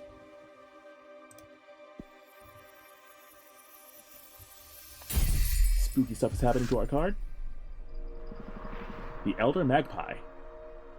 The meaning of a card varies depending on which elements you combine. Card legend. The merchant caravan spreads conversations. They save knowledge. They remember crimes. Yeah, that's the vibe I was going for. Perfect. The Arbitor's book puts this revelation in front of many eyes. A hurricane of air energy will stir luck and call for the unexpected. Guide, discovery, justice, predestination, luck. I feel for a magician analog / first card so kind of like the Fool. That's a very good analog. Air element leans towards relationships, community, and karma. Pay attention to your studies so you can tune your divination style towards the ideas you fancy the most. It can be tricky at the beginning. The only way to master this is through experience. Alright, so we got one little blip enters. I'm guessing this will go out to... I forget how far the actual main tarots go, but I think it's like 22. Yeah, tarot card 0 is the Fool, and then 1 is the Magician. And it looks like we're starting from 1 for our personal divination deck. But I guess the Elder Magpie here can pull double the weight for cards. They're very talented. That's why we love them. Do you like it? Looks promising. It was a bit confusing. I prefer tarot. I think it looks promising. You gotta have confidence in your own creations. Feels way more complex than tarot, but I can sense its potential. Good. We're only just getting started. It will all make more sense when you try your hand at reading them. We'll wait until you've mastered at least 2 cards, though. That's not a lot of predestination in shuffling a single card. I'm sorry, you must be tired. Go to bed and review the fundamentals of air. Tomorrow we will unlock your water. Thank you, Abramar. Thanks to you, Fortuna. I will make you happy. I promise. Good night. Already loving this game. Look at our good card. Look at it. Beautiful. He is not made of stardust. He can grant you power, but will not understand your heart. Lesson 3. Emotion. I'm glad that this game that I picked up sort of on a whim ended up being super something of my interest. I love me some good tarot. Even if it's not the tarot. O Fortuna, each day me cometh to teach us thee. For breatheth is the cosmos, and eternal thy grief. What are you doing? I thought I could get more in character to satisfy your expectations. I'd rather focus on our studies. Oh, come on. You're not the only one excited about being able to talk to somebody after eternal imprisonment. Loosen up a bit. Abramar, let's get on with the studies, please. Enough. I command you to focus. Oh, life familia. Wait, charm, aren't we studying today? Well, I know which one I gotta go for. What? Colors me, art thee well? Stop. I give up. Now come here and teach me your magic. What's the point of summoning an eldritch entity if you can't have a bit of fun with it? Phew, even joking around doesn't stop you from being intense. Okay, focus, Abramar. Let's begin today's lesson. The second element we will unlock is water. Water represents substance, meaning the hidden nature of things. What comes in many shapes, purpose, desire, willpower. Water is everything that lives inside of you. Water is emotion. That's a good synthesis, yes. Master your water, and you will have the key to any heart and soul. There's power in empathy and self-awareness. Water isn't my forte, but I understand. Yeah, I noted that. But don't worry, I am here to support you. Now for the second part of our contract, we will seal our water energies together. Yes, please. Again, you decide the nature of our contract. Enter this question, and I remember. Your answers will affect your fate dramatically. I know. For the water seal, what is your innermost desire? Power, romance, or knowledge? I mean, water is kind of like, well, you know, the backbone of everything on the planet. It's the element of life, so in a sense, it is all three of these. Romance because it lets you live, power because power because it's literally in all things. If you can control water, you can control pretty much anything. And knowledge because staying hydrated is important for furthering your studies.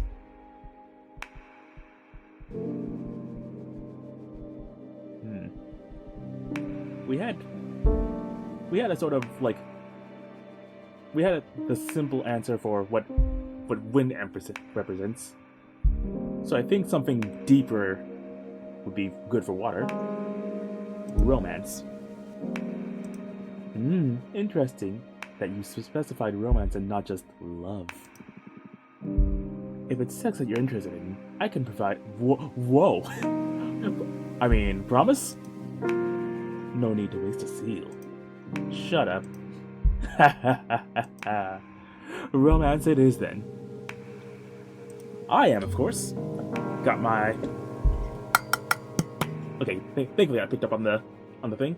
I got a full little bottle of water that I've been sipping on occasionally.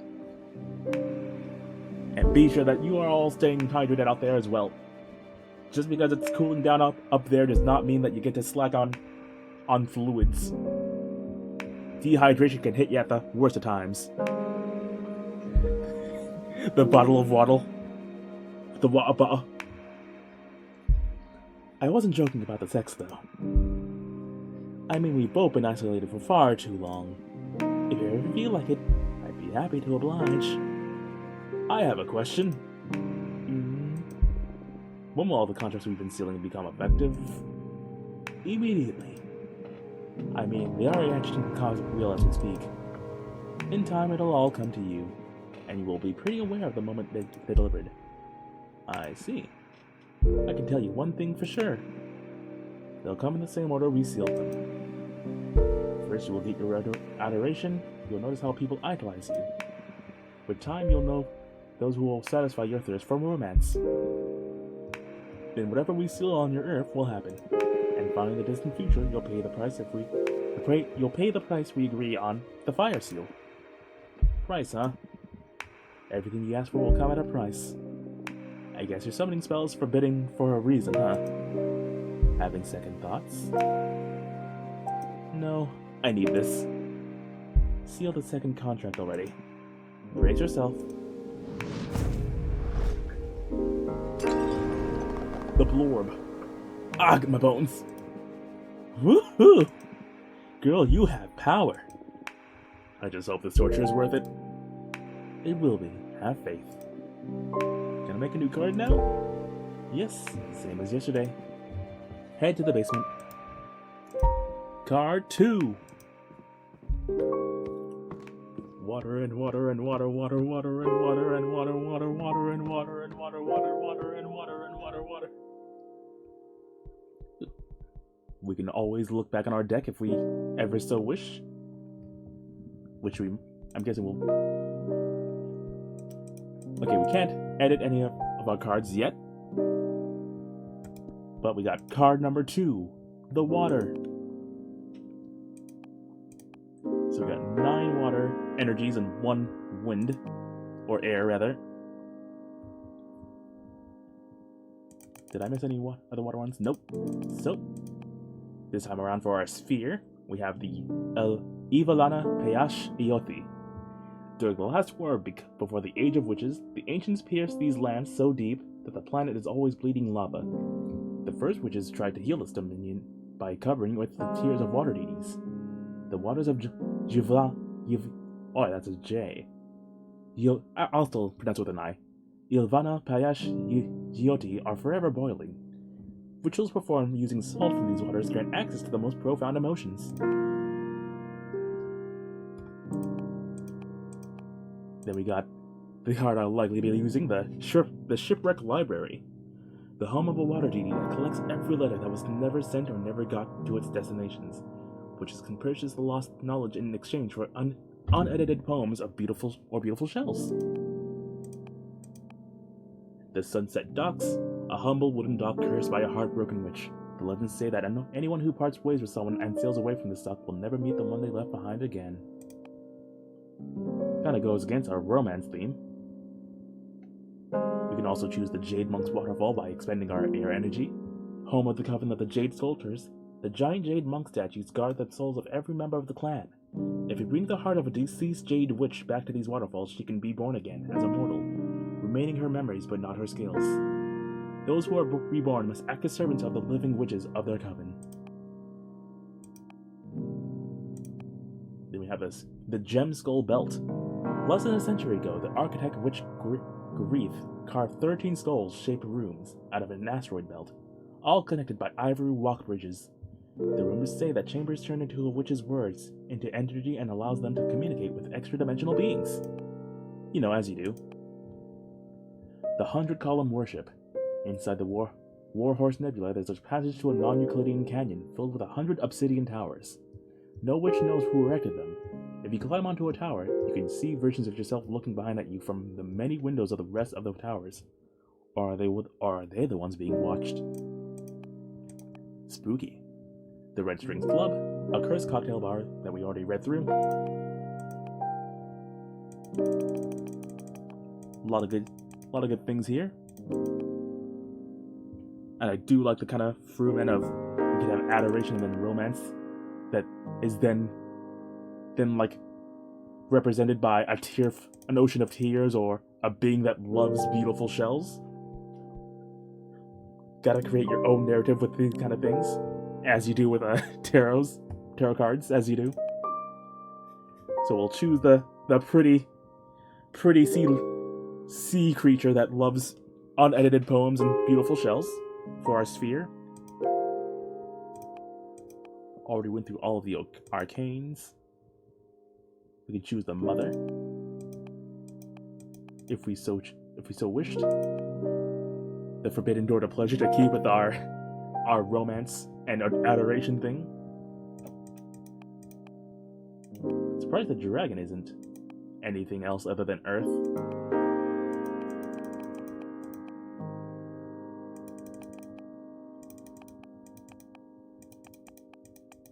So we can only choose the mother or the door to pleasure.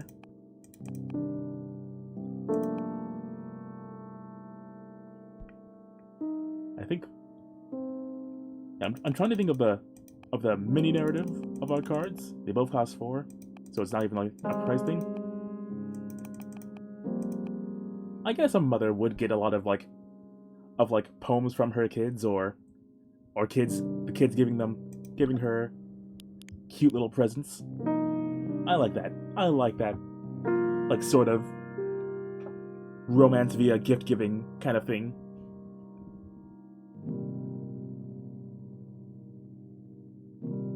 And we got some new stuff here, I think. The bottomless jug. Its contents are sour because it pours the unshed tears of the dead. Okay, some new, some returning. We can't get the Garita Koosh. We could do the Minister of Secrets. Whatever secrets you confess, the Minister of Secrets will keep anyone from spreading it. Which we already read out. So yeah, it could be like love poems that the thing in the sea is keeping track of and protecting. Swordfish liquor. 1 glass will make you happy, 2 glasses will make you horny, 3 glasses will make you honest.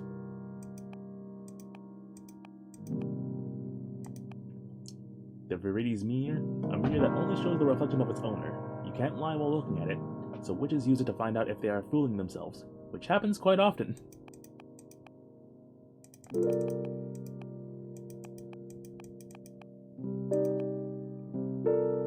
Spooky.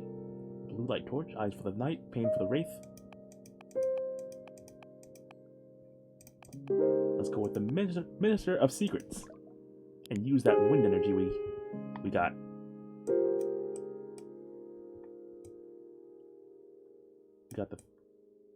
We got the thing that protects things within the sea, and then the wonderful lady that protects things above the sea.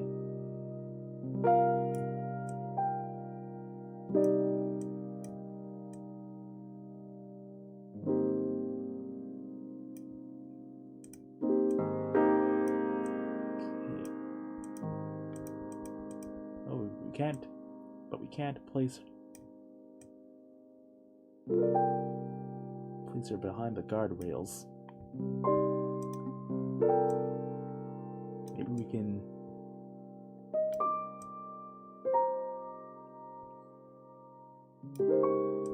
place that upwards and then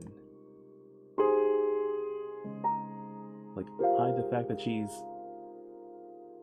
standing precariously over the edge by having the snake leading downward.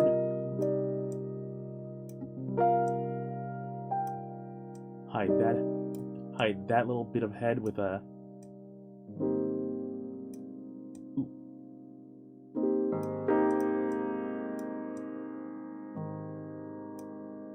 The vision, yes.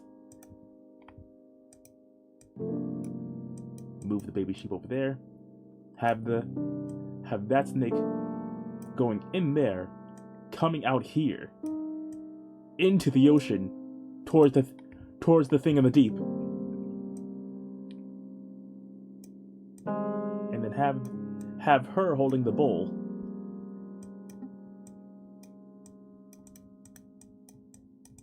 Oh, come on, give me the thing. There we go. That has a mini snake within it. Okay, but the bowl's kind of weird. It's a transparent bowl, so that it doesn't pop out as much. Beautiful.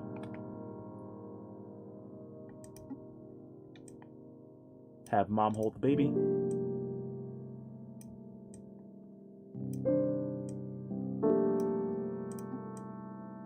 Have baby 2. This time dog flavored. He can stand precariously over the edge because he's a daring, rebellious baby boy.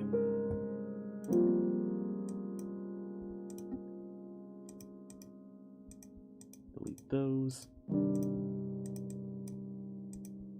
It's not letting me delete those for whatever reason.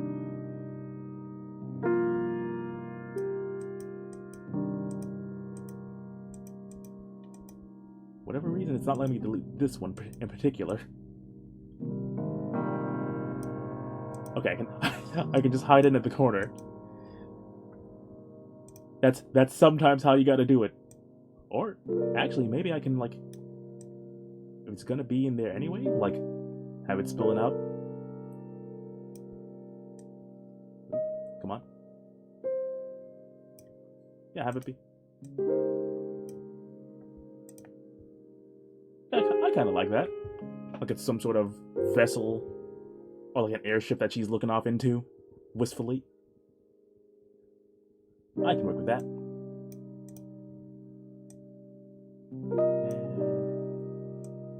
And since it's going in and out of here, we have the snake's parts slipping and sliding all the place over. Give this some sort of, to give it some more depth.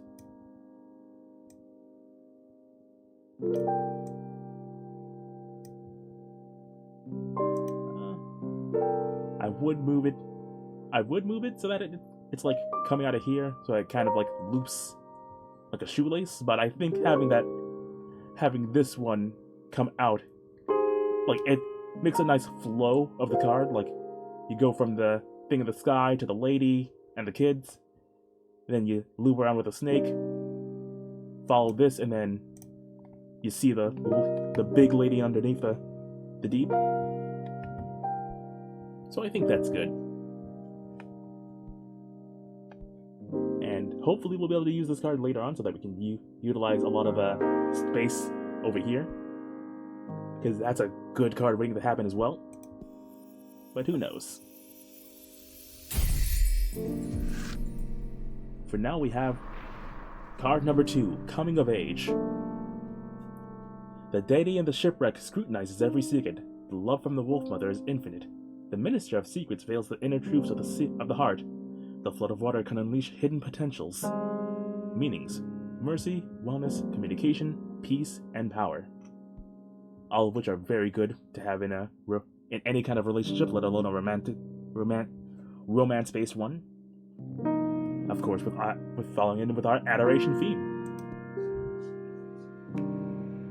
Now, come upstairs. You're going to read the cards for me. Loving the process of making the card we have here.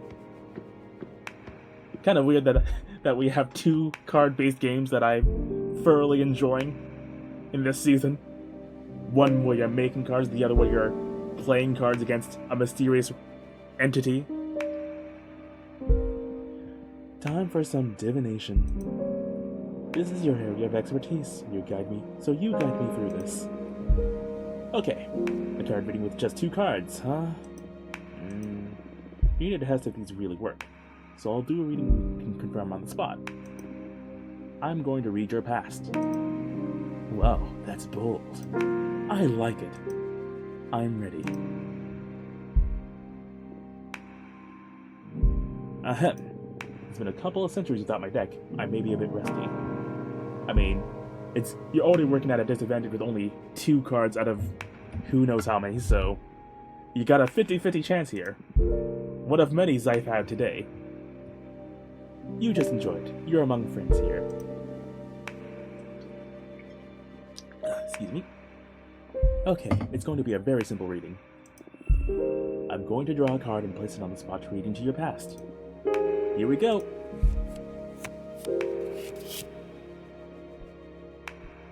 Coming of Age. You served many witches in the past. Your life experiences led you to despise most witches, but you love some of them. Or your first love was a witch named Gloria. Very, very bold proclamation for a fortune teller to make. It's a big risk, but when you make that risk and it works out, you strike it big in the fortune telling world.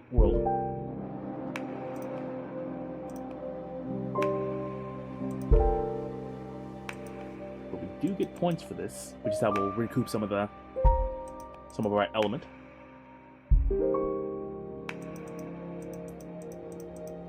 I kind of like your first love was a witch named Gloria because it's so specific. But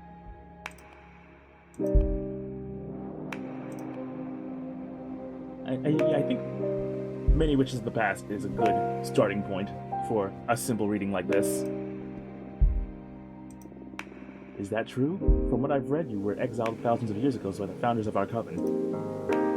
That is correct. Thousands of years is but a tiny fraction of this universe's age, though. Your recollection of my existence may begin with your coven. But I have served many witches from this universe, and the universe that came before this one. I'm sure other covens may keep record of different myths about me. But I'm considered forbidden knowledge in most magic societies. So I doubt witches will ever get the full picture of my behemoth nature. Will I ever get it? The full picture? You should leave the human husk first. Your organs are prepared to contain or withstand some truths about this reality. Ooh, spooky. Hey, I'm serious. I know, just wanted to take some wind out of your sails. Good grief.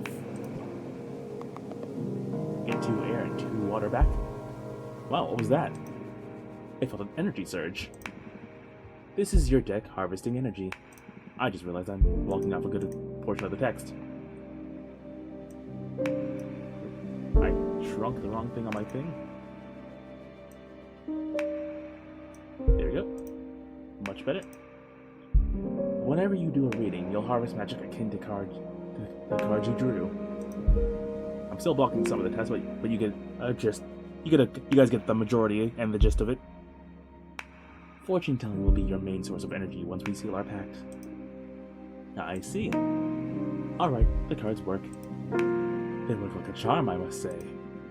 You're a gifted fortune teller, my friend. Thank you. I really miss this. I almost forgot how exciting it is to dig into the secrets of the cosmic wheel. I am so happy for you. And I am so thankful, Abramar. Hahaha, we're just getting started. Now go get some rest. Tomorrow we'll make another card and do some more divination. Looking forward to it. Good night. On to the earth element. Abramar has been betrayed many times in the past. What do you plan to do with him? Lesson 4. Strength.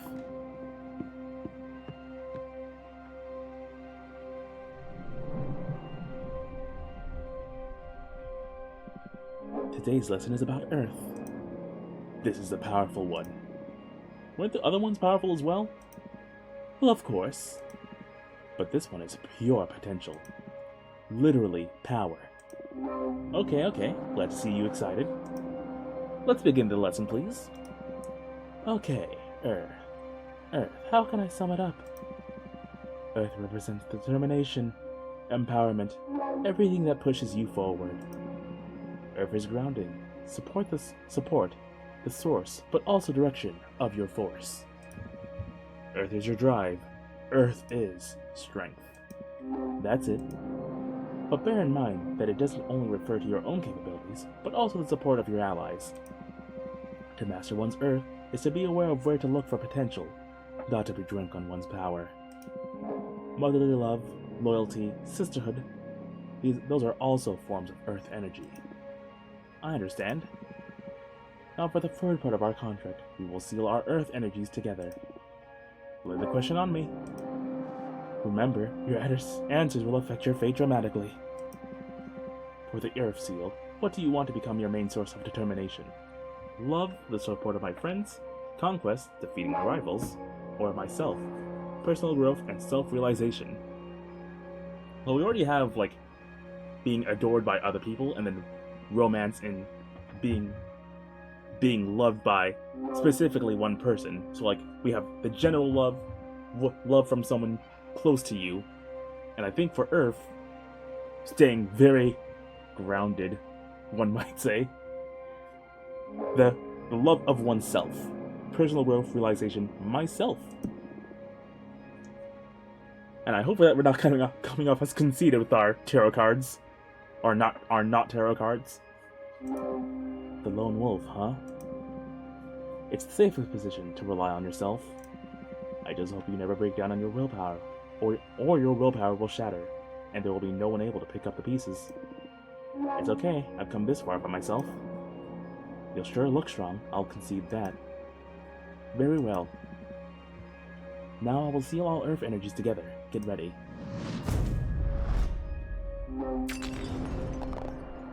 9 Earth energies to start off with. Oomph! The power. I love Earth contracts. I almost vomited with this one. Yes, Earth has a lot of presence. I've seen other witches puke right after sealing it. I'm one of the tough ones then. Oh, you bet you are. You have been the first one not to cry during the ceremony. Although we still have fire to seal, that one is painful even to me. Oh no. You can do this. Only one to go. Now to the fun part. Let's make a card. The fun part it is.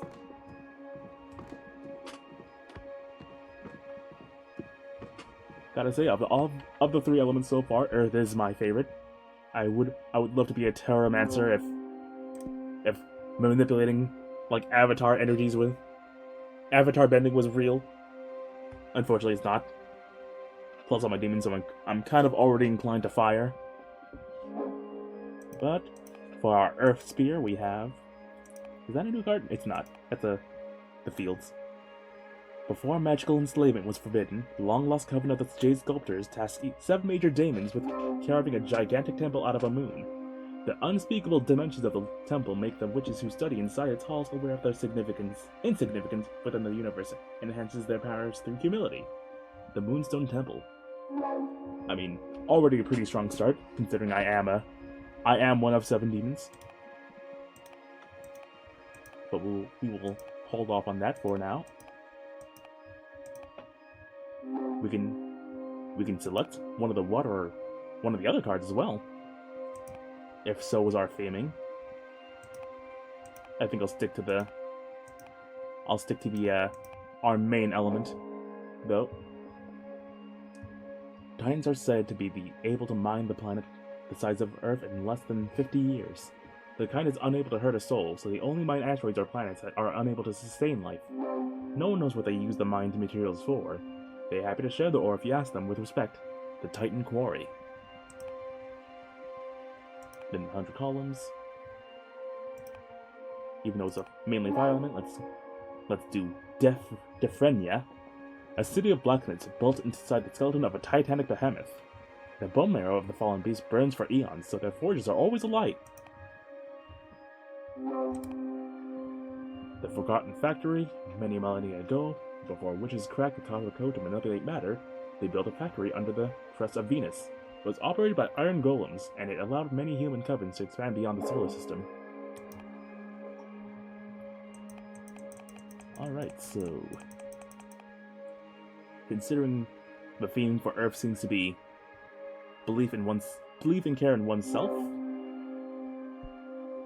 I think having like a sort of I already made the grounding pun, but like knowing what you're capable of, knowing that you're just one person in the grand scheme of things is a good message to have.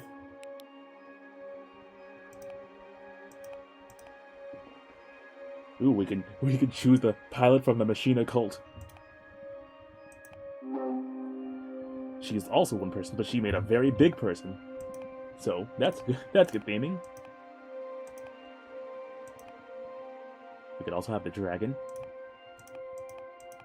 I was sealed away by one of those, so it's thematically appropriate to me specifically. We could do the florist. A very old man that has given his entire life to the art of growing and reading flowers. I mean, the flowers grow from the earth, so that's thematically appropriate. We could also do the avian dancer. That's more of a wind kind of thing, since the birds fly and stuff. Deerfolk Paladin, Guardians of the Deerfolk Witch Coven. Just like humans, male Deerfolk can become witches. Unlike humans, male Deerfolk aren't blind to magic.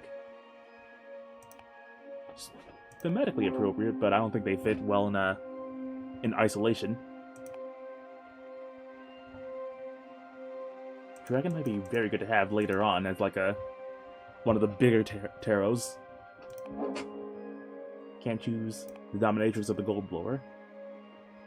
I'll save the Machina Cult for later on if we ever do that other Earth-based card. But Florist, hop on here. It's a bit of water too, so we'll have some thematic appropriate elemental guidance. As for our symbols, what would a florist have? Well, he would have water, but we kind of spent all of that. The Cane of Sacred Wood. A cane carved out of a wood from a sacred willow makes grass sprout from every hole it pokes on even the most arid soil. That might be what we choose. Obsidian Sledgehammer. Bolts fixed to the earth by an obsidian sledgehammer are impossible to remove unless you recite the words carved into the hammer's head. They're often used to trap daemons or set up camps in the wildlands. Ooh, that's gonna be a powerful one later on. Jade Road Keepers. The Covenant of the Jade Sculptors craft these little guardians to bless their roads. Whoever walks a path blessed by a Jade Road Keeper will be free from thieves and predators. Tower Shield. It protects a warrior from their ankles to their eyes. A common piece of equipment for the Deerfolk Paladins. Okay, so we already know who that's going on. And the Iron Golem, Iron Servant of the Forged Planet.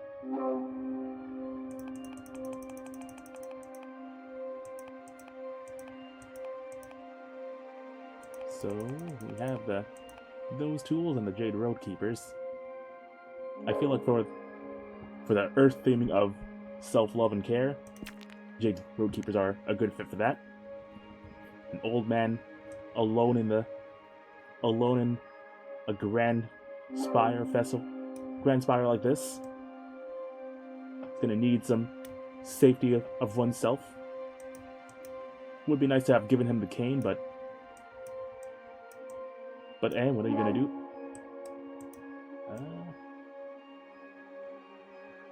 Okay, that's a good frame there.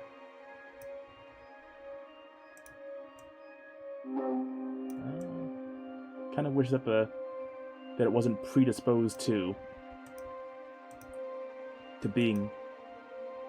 already being like perspectively drawn.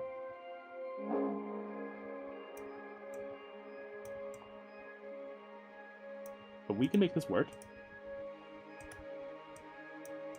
The limitations of the system only ignites further creativity.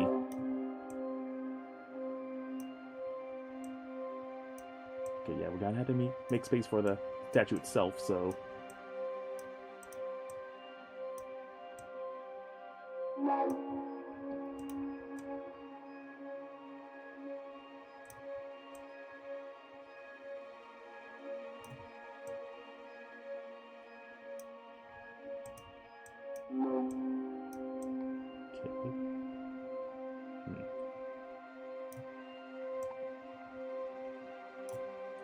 Maybe have him sitting on the pot?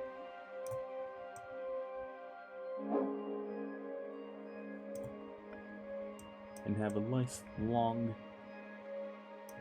stem. Have the men admire his creation. Extend a plant. Show that it's grown well.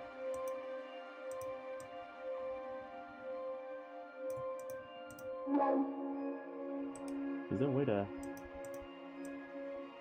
There's not. So it's kind of just predisposed to looking like it's got multiple arms for the actual statue. Let's give him a tail, because why not? Well, kind of impossible to make it look natural. I guess it could be like a sort of double tail kind of thing. Maybe some kitsune influence.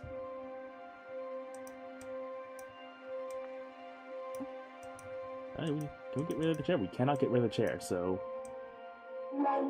what we gotta do is sneakily hide it behind other stuff.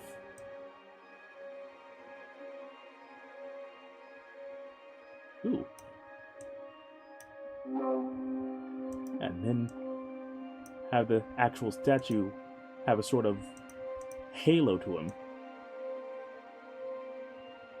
And it makes a heart. Big brain, big brain.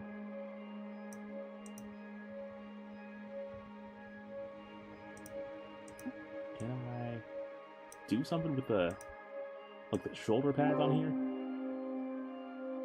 Not really. Not without really screwing up the sort of shape of all things.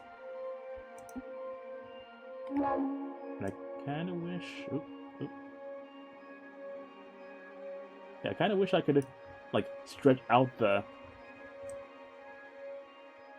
readjust the actual framing of the thing so I could have the moon and these mini-moons on the thing, on the actual card, without everything covering them up.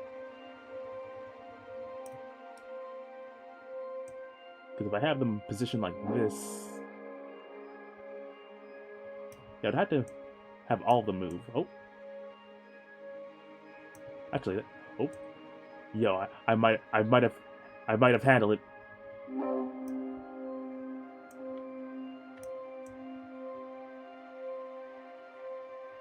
There we go. Still looks a bit weird, perspective-wise, but that's kind of what I kind of like how this has going on.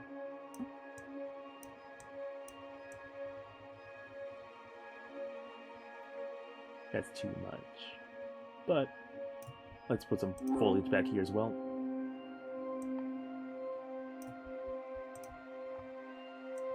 That barely shows up at all. But this we can do. There we go. A small bit of color there.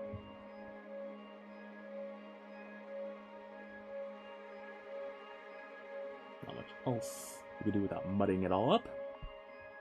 But I think for card number 3, that's a very fine piece. The chair is still influencing the card itself. The Soul Bouquet. The Moonstone Temple is a gateway to illumination. Flowerling, which is a shortcut to the deepest conversations for the deepest conversations. The little jade statue watches over the current. Excessive earth energy can lead to immobility. Meanings, guardians, ego, happiness, indifference, stagnation. Yeah, that's good. Self-love and moderation. Because otherwise you're just a conceited asshole. Nicely done. Come upstairs and do a reading for me, would you? We're filling our card list a bit, so maybe we can do something with this. Most standard tarot readings are just three cards. Okay, we have 3 cards now. Any ideas on what to read next?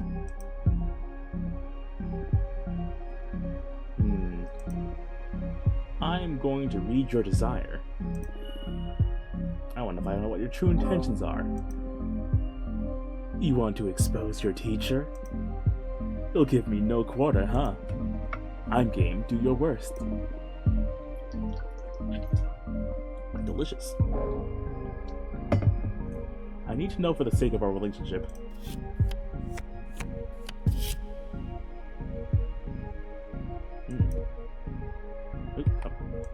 I didn't mean to assign it automatically, but guess that's what we gotta do.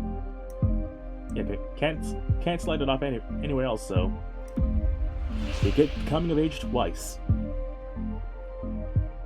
You're resentful, but you don't seek vengeance. You seek acceptance. You want to make a difference, to have an impact on the universe. Only the 2. And we get water and air back some, no matter what.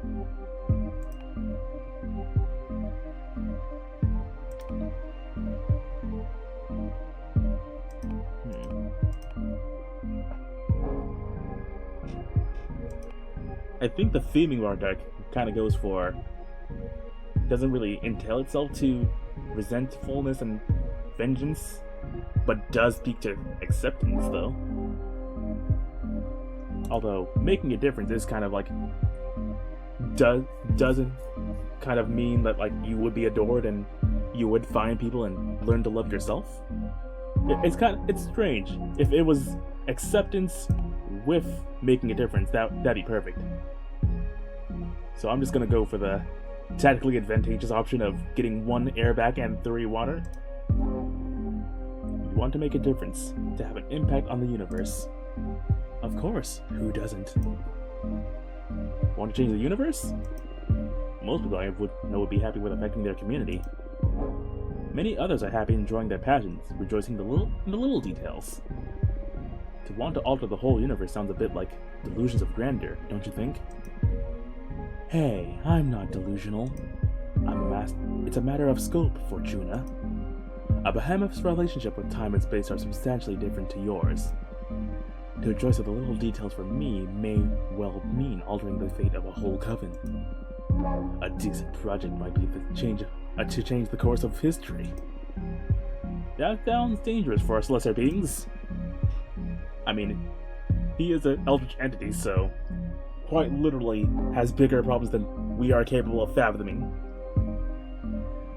Come on, why do you assume my plans will be harmful to anyone? Can't I dream of, I don't know, spreading peace throughout the universe? Do you? Well, no. It was just an example. What is your dream, then? I don't know yet. Very ominous. Don't like it. Don't like the implications. But I'm enjoying our time together, so I won't question it. For now, I'm busy trying to figure out how to break the cycle of becoming summoned and then cast away. I see. Now we got a little bit of everything. It'll be great for our fourth card and the final lesson of the elements. I think I'm gonna draw another card. Ooh. Oh, what for? You're quite a difficult character to read. I just can't tell what your deal is. In addition to your desire, I need to ask. Why do you behave like this? What do you mean by this? Shh, let the card speak.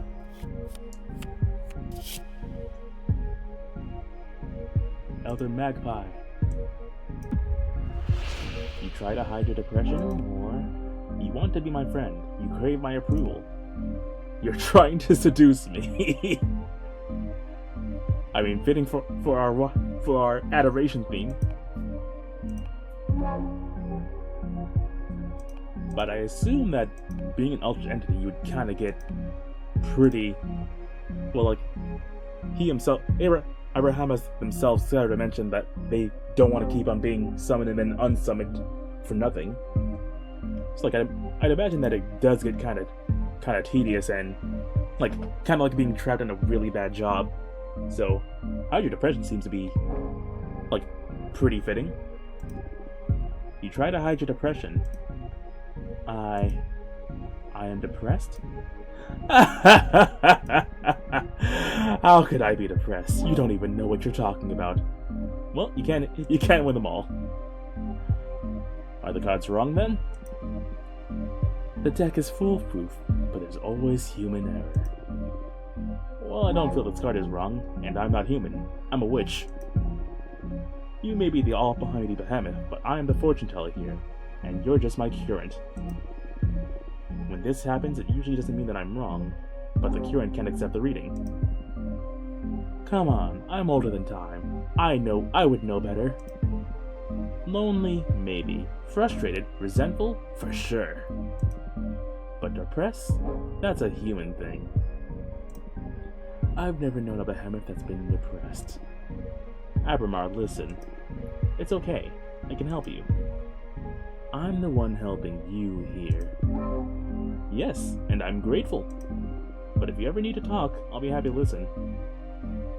I mean, depression shows itself in different ways for different things, I guess. You are not alone anymore. Wow, this witch, with a B. You feel better, I promise. Sure. 643, pretty good. You went in for the kill with this reading, didn't you?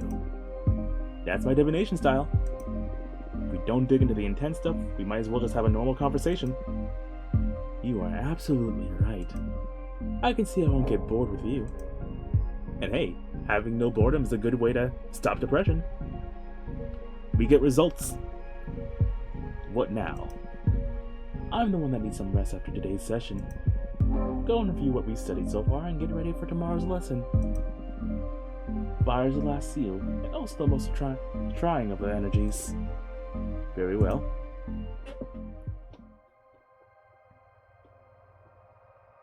There he is, the man. Were you the leader of your coven? How would you punish someone for having summoned Abramar? Would exile suffice? Would you be able to forgive something like this? Or maybe you would think it worthy of death.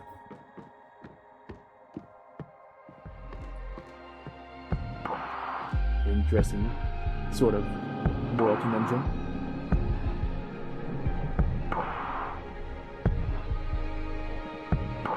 Ready for more? Yes. How have you found the ceremony so far? Do you want to review any elements before continuing? I don't think so. It was pretty basic stuff. Understood. What's the matter?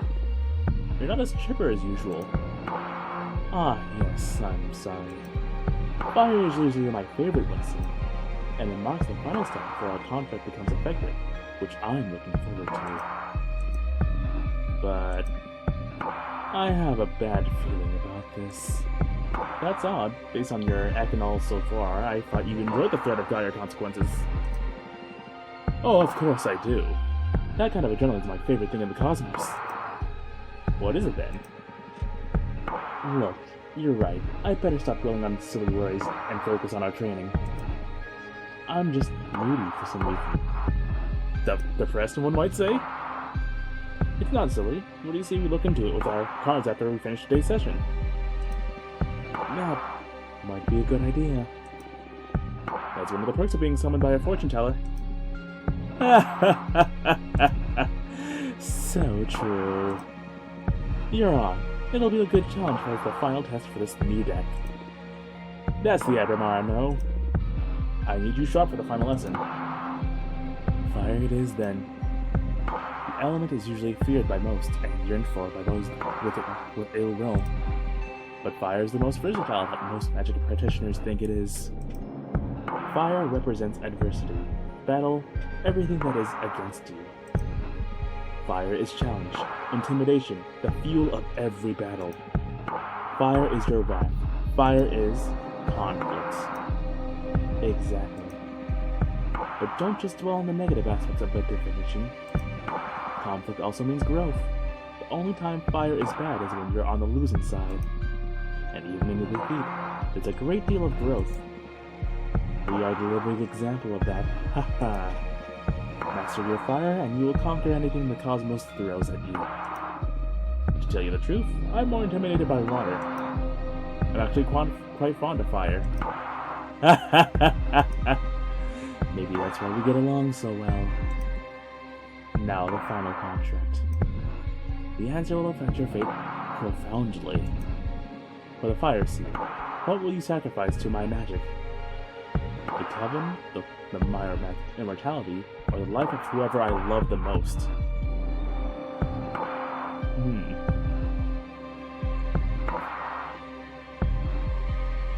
You see, this is interesting with the theming of our deck of adoration, romance, love from another, and love for oneself. Because the coven is the people who, in the context of our character, is the ones who cast us aside, literally sent us into exile in the vast expanse of space. So it could be the love for not letting people who hate you come into your life, which is very good to have, if you ask me. But then my immortality could be the love of life itself. And giving that up would mean that you're willing to give up that long life to have a good time. Which is an interesting way to view things. But the life of whoever I love the most would be willing to accept that sometimes love is short-lived. These are all pretty good. But myself personally, I'm willing to throw aside the people that are doing me the harm the most. Because sometimes you have to cut off the arm that's killing you. The coven. Wow, that is brutal. Why? Doesn't mean they'll all die. They could just disband, right? Yes, or they could be absorbed by a more powerful coven. Or they could all fuse into a single, all-too-powerful witch. I've seen it happen. Oh yes, the esoteric gestalt. We love to see it. There are many possibilities, but still, to use everyone you know as a payment is wild. Do you want to reconsider? Do I want to consider?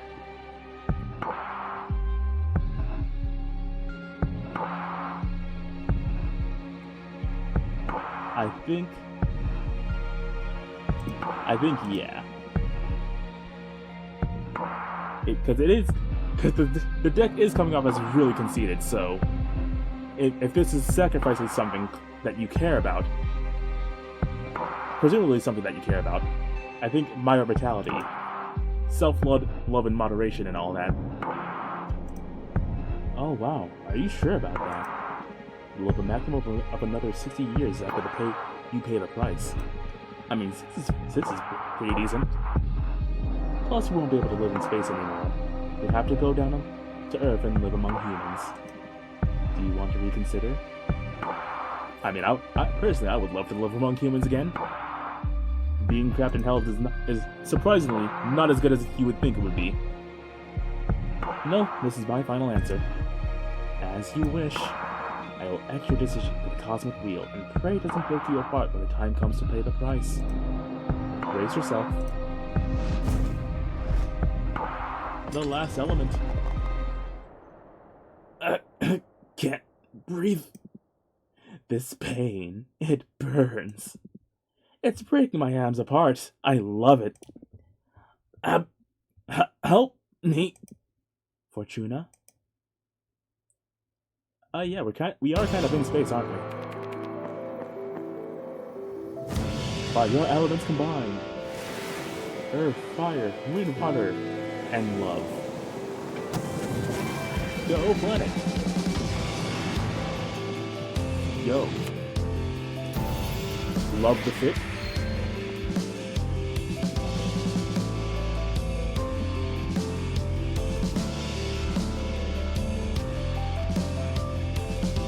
A lot of stuff that's happening here.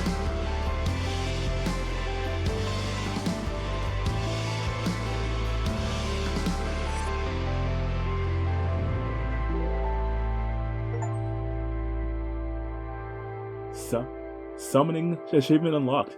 Complete Aramar's ceremony. I'm guessing there's a lot more to this game than what it initially let on.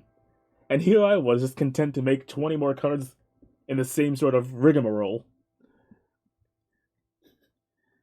I mean, I'm more than happy to have more plot for the game, but yeah, my thoughts exactly.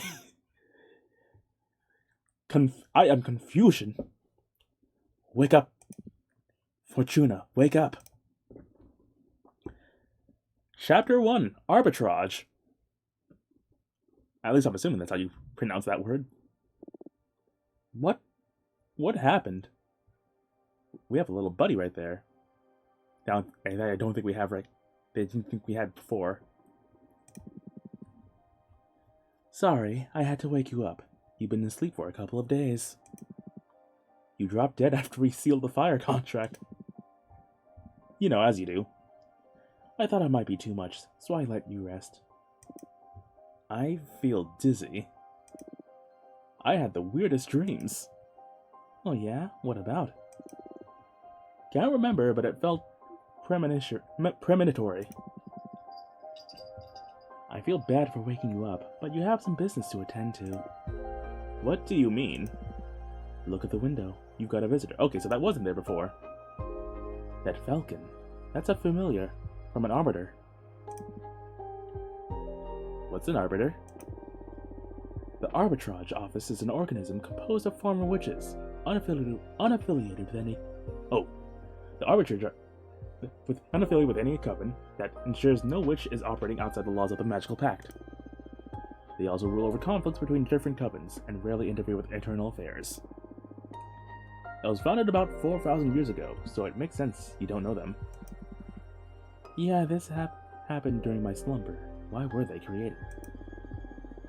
Well, both the Arbiters and the Magical Pact were created after an especially bloody witch war that ended with our coven burning 87 witches inside of a white star. Brutal. I'm trying to think if there's anything like big significance with the number 87 or 88. It's kind of a weird number. The closest I can think of is 108 being like the amount of things you go through in Buddhism, but that's far from 88 outside of having the number 8. To avoid future atrocities, some witches vowed to stop using magic and focus exclusively on keeping the peace. In the beginning, it was a group of devotees who wanted to avoid tragedy, but nowadays it's mainly composed of outcasts that have to serve the arbitrage office as a lifelong punishment. Wow, things have gotten a lot bleaker since I was last put to sleep. This all happened before my time, but I'm more afraid of having witch wars and witch cops. And what do you think the arbiter wants? Maybe they noticed I summoned you? That's impossible. My arts are untraceable. And there's only one way to find out. Let's invite her over. Sure, I'll make myself invisible whenever you get a visit. Also, you have some energy peeled from stealing the fire contract in case you want to expand your deck before inviting the arbiter over. Okay, plus I still owe you a reading, right? Ah, don't worry about it. There'll be time for that. Okay, but you're not off the hook. We'll look into more what worries you eventually. As if I could escape you.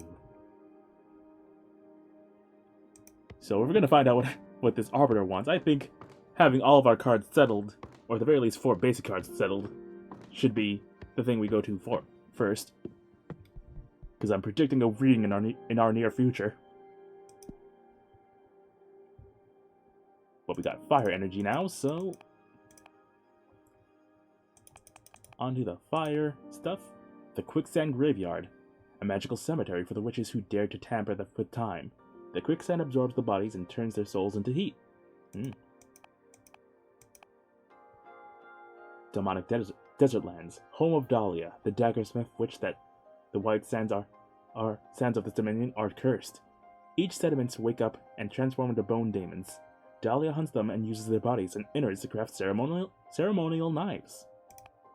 Brutal. The charred battlefield. War is meaningless. One of the largest known stars. The forbidden behemoth was once imprisoned at the core of this red hypergiant. Canis Majoris.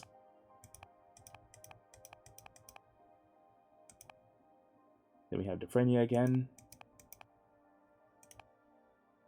And the Forgotten Factory. So we have the Let's look on our cards to sort of get a bit of like context, since the tarot cards do lead into each other, sort of. So we have a wandering tribe of people that flow from one place to another, sharing knowledge and information alike. We have a mother who takes care of many, sharing secrets, keeping secrets safe, with a being in the deep. We have a man who has learned to grow anything anywhere, and is well protected. So I think having no one would be a good sort of like 4th thing. We have a tribe, then a small little group, a family, a single man and a statue, and then nothing. Which, considering what war leads to, might be a good next setting up point. Now for Fire Arcane.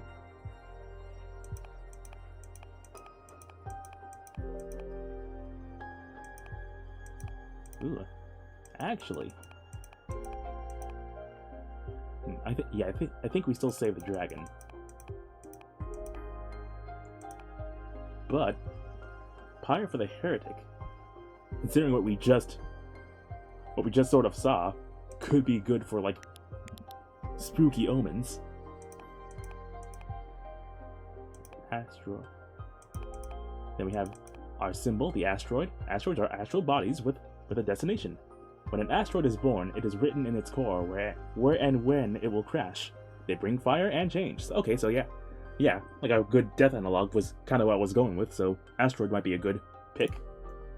The ruby candle lamp. Unnatural crimson flames enlighten the dark paths of the mind. They shed light over hidden courage, but also rage. Oop. Then the fire whip of dominance. I think we already know who that's going on to, but a popular tool among witch summoners to tame fire elementals. Their spirits do not submit because of the pain, but because of the pleasure. I mean, fair. To each their own. The igniting saber. Blades made out of demon bones that can light on fire if you whisper the name of the beast they came from. Cool. Blue light torch. Eyes for the night. Pain for the wraith. If we're going with the death analog, that's a good symbol too. A summonable flock of legendary prey birds that can deliver any message, hunt any fugitive, and steal any trinket. The inevitable 3. The Hunter Witch Rifle. Witches that specialize in hunting magical beasts often turn to their wands into rifles. These weapons are able to shoot any magic spell sealed inside a sapphire bullet. Love a good witch of metal and magic. Rarely underseen archetype. I think we could save the asteroids for something later on. But for now, blue light torch would add some really good color to this.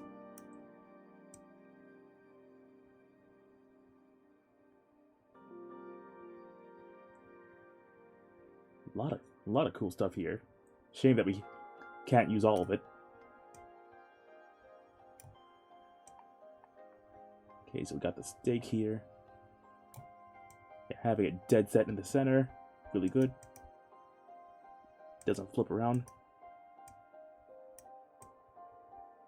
Crystals as bullets is a really good way to make sure what you're hitting hurts. That's for sure. Can we clone this? We can. So we can have a sort of frame this really unfortunate burning at the stake. Yeah, I'm really liking the flow of this card already.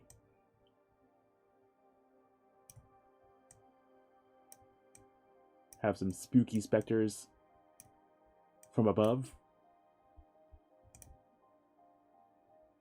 And it's fitting that this is the 4th card, being the very grim death kind of card analog in our deck, because 4 is death in many cultures. So we're having that international theming.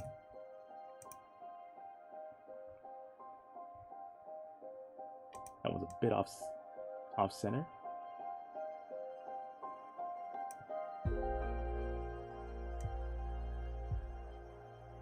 Really wish there was a way to true mirror onto these.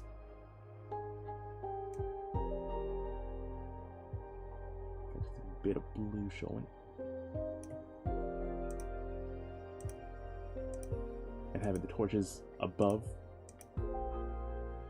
is good. That way it kind of looks like they're collecting souls.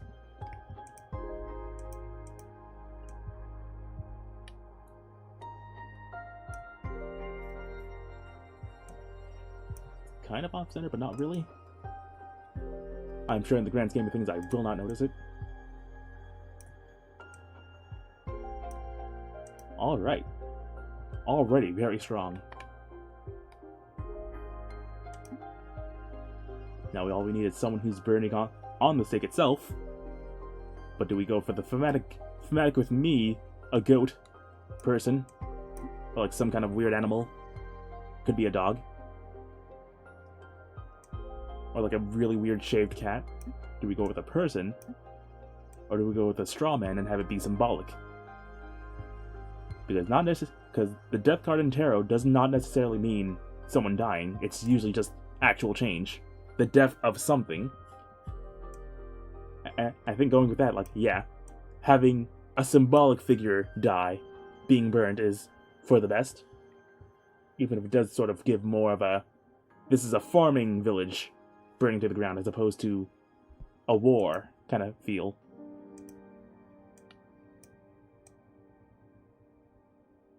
Yeah, let's put him higher up so that you can sort of see what's happening with the base here. Can we do something with this? Ooh, and we can have someone overseeing the burning? That's absolutely powerful. Even if it does kind of make things feel a bit clunky. Oh, but if we move... yeah, if only this person was untied, then we can have it be like two people overseeing the death, but I think this works on its own. Exactly, death of a concept, not a person. Although the death of a person can lead to the change needed.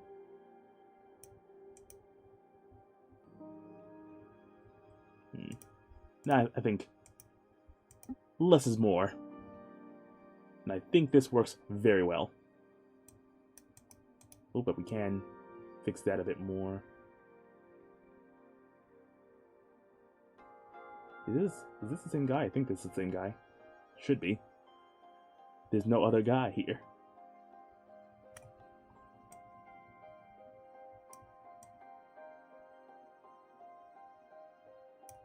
Okay, it's gotta be a bit bigger.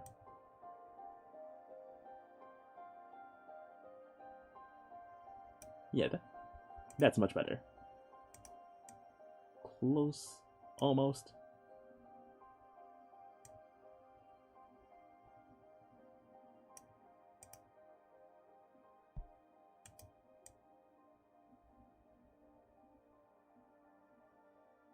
Darn my perfectionist sort of, and the ability to let something just be.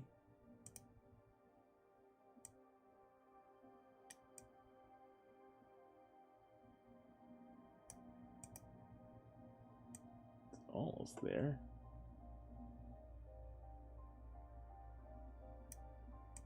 I think that's about as good as I'm gonna get it.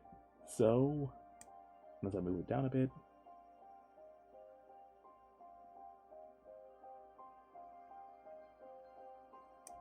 Or maybe if I make it a bit bigger, because that one's a bit bigger. Yeah, there we go.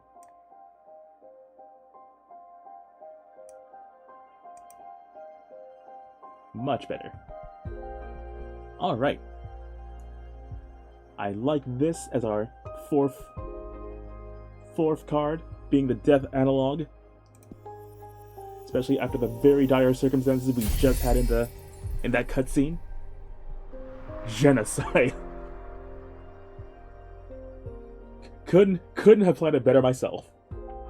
War distorts all feeling, setting what scares you on fire.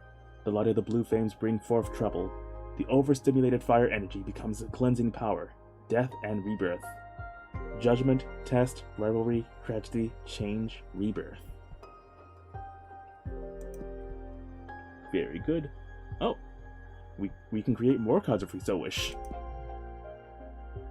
But since we made a card, and we now have a solid 4, nice round number, we'll talk to the Falcon of the Arbiters.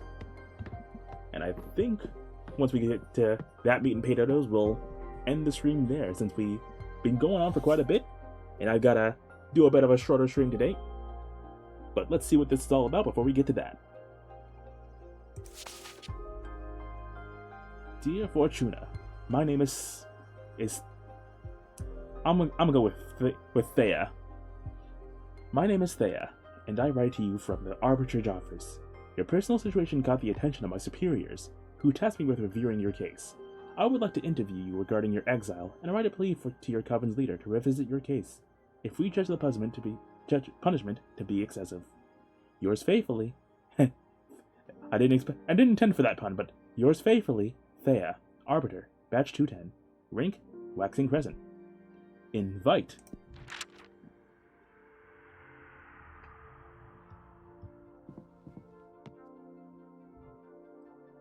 Ooh. You're pretty. Thanks for having me. My name is Thea, Arbiter Batch 210. Thank you for coming, Arbiter. I really appreciate the office paying attention to my case. I've been isolated for 200 years so far. That's precisely why I'm here. The Arbitrage Office recently discovered your situation, and we are worried it may go awry for the community. Excessive punishment begets rancor, and 1,000-year-long exile? That's a perfect recipe to build up a lot of bad blood. And we all know what a witch can do with a surplus of bad blood. Yeah, I almost chose my sacrifice to be the coven, so Glad I stopped myself there. But I am here to help you. Let me know about your case, and we'll look for a way to make you feel better. Thank you. I already had a meeting with Aidana, the leader of your witch clan. Aidana told me that you predicted the fall of your coven. She explained to me that she didn't punish you for that, though. She punished you because of how you handled it. Apparently, you plunged the coven into chaos, giving all advice to any witch telling them to prepare for the end times. And those actions almost destroyed the coven before its time. So she decided to exile you and deprive you of your deck so you can meditate on the range and meaning of your powers. For 200 years. Now that's the official version. I'm interested in what you have to say. Do you think that what you did was wrong? Or a premonition that grave should be disclosed to the community, or yes, I should have gone to Aidana first. I mean, both are pretty fair. It's kind of like why you tell your manager something before you go about shouting of someone stealing something or someone just doing something shady because you don't know the entire situation. But also, if it's the end times, I kind of think that goes out the window. But let's give Aidana the benefit of the doubt starting off, so yes, I should have gone to Aidana first. You acknowledge your leader's wisdom. That makes things easier. Next question. Do you think your punishment is fair? Absolutely not. This is way too excessive, or lying branch. Yes, I trust Aidana's judgment. Yeah, I think we appreciated her wisdom, but not her judgment in this specific circumstance. This is way too excessive. I understand. Hardly anyone would accept this kind of sentence. Are you coping with the centuries of isolation? This is horrible. Help me, please. Or, at first it was hard, but now I think I can manage. I mean, it's real easy to say that when you're 2 months into a year of something horrible, so we literally had to summon an eldritch entity just to have something to do about it, so this is horrible. Help me, please. Oh no. We need to fix your situation. Top priority. Thank you. I think we can at least alleviate your sentence somehow. I still don't understand why Aidana deprived you of your tarot deck. I mean, if you're isolated, what does she care if you have newer magic or not? That's something I'm supposed to reflect on while exiled. For 1,000 years. It's a pity, because I'd have loved to have my fortune read. Anyway, is that a hook? Before I leave as an arbiter, I'm obliged to ask. Anything to confess? Actually, I am crafting a new deck for divination. Oh, wow. That's bold. But I don't think what you're doing is illegal. Aidana took your tarot deck from you, but she doesn't have authority over your new creations. Yet. I'm sure she won't be happy to hear it, though. You don't need to report to Aidana, right? I trust in the office's neutrality. Of course. Unless you break the magical pact or it becomes irrelevant during a trial, we won't disclose sensitive information from our investigation. In any case, what I'm crafting isn't a tarot deck, it's something new. Oh, really? Can I see it? Would you like a reading? As an arbiter, it is my duty to make sure that your new project doesn't break the magical pact, so I would love a reading very much. Yes, please. It'll be my pleasure. Alrighty. Happy to please someone who's just doing their job. Is there something you want to ask the deck? I want to know what's in my future regarding my career as an arbiter. Fair enough. Wanting to know financial future. Gotta appreciate the climb. I'm going to draw 2 cards for you. The first one to look for opportunities and good omens, and the second one to warn you about possible challenges or adversities. That's scary. Would you prefer not to know? No, please go ahead. Alright, here we go. The good, coming of age. That one's looking to show up a lot. You can assign coming of age to the good or the bad.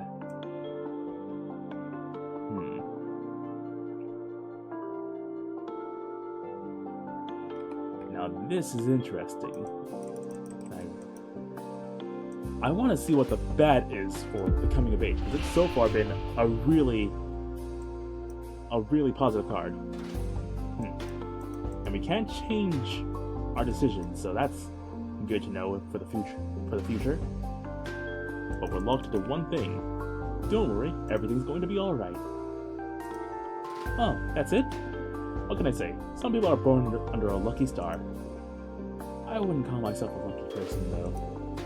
If I was, I wouldn't have ended up as an arbiter. Why do you say that? Aren't you happy? Well, I do enjoy my job, but I didn't willingly become an arbiter. I miss so many things from being a normal witch. Like dating and all that, you know? I'm sorry. It's alright, it's what I deserve. Can I ask why? Actually, you can't. An arbiter's background is classified. Oh, I see. Happy to know nothing grave will happen in the near future anyway. Thank you. And then we get genocide for the good. Enough just sold it, okay? In the future, you and I will become allies. Or, you are going to be promoted to a higher rank. We get Earth either way.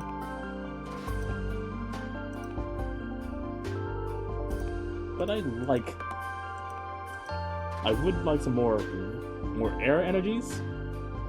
And saying that she's gonna be promoted would mean that like the subsequent everything's gonna be okay would be just like, oh yeah, you're in for good things in the future. Which is what everyone wants to hear when they get a fortune telling, but I think having an ally would be also pretty comforting. Could mean big things in the future. So, let's double down on our water and earth energies and say that we've got a good friend on our side now. In the future, you and I will become allies. Oh, really? That's what the card said. Since it came up in the good slot, I'm sure this alliance is going to be very fruitful. Or at least it will be for you, since it's your fortune we're reading. I'll make sure this is something good for both of us. I will never deceive someone who helped me. Provided you don't break the law, of course. Haha, I know. Maybe. I mean, it would be good to have eyes on the inside of the arbiters, and possibly some other covens. Well, what do you think of my new deck?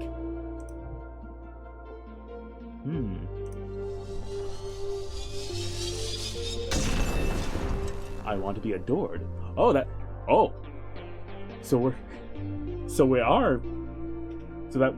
That's what they meant when they said this is gonna be how we forge our playthrough. Every choice we made will matter tremendously. That was amazing. And a bit scary. Oh, so we might be having some romance in the future, and we might be having some more near-death experiences as well. But mostly amazing. Thank you. Your gift could be a very valuable asset for our office. It's a crime that you're imprisoned here. Well, I shouldn't position myself in such matters. At least not that strongly. In any case, it's unobjective proof that your skills are rooted on this forsaken rock. Now, as an arbiter, I can't simply overrule Aidana's sentence, but I am going to lift the ban on visitation. Wow, can you really do that? I just requested a permit from the main office. They'll become effective as soon as my arbiter's notebook gets updated with a moon stamp. Arbitrage forms are updated in the Master Grimoire as soon as my pen touches the paper. All of what I've written so far is already in the office archives. You girls sure are efficient, eh? There are witch covens all around the universe. We can't afford to be traveling back and forth to the Moon Temple all the time. Makes sense. And it's official. You can now receive guests on your cute asteroid home. Ah, this makes me happier than I can express. You deserve this. I'm just happy to ease your pain. Thank you so much. Just doing my job. Do you want me to let your coven know? Just let Jasmine and Dahlia know for now. I'm not ready to go public yet. It's been 200 years. I understand. I'll send a falcon to each of them. Thanks again. Well, I should be going now. It's been a pleasure to meet you, and thanks for the reading. Take care. Let me know if there's any trouble. Bye!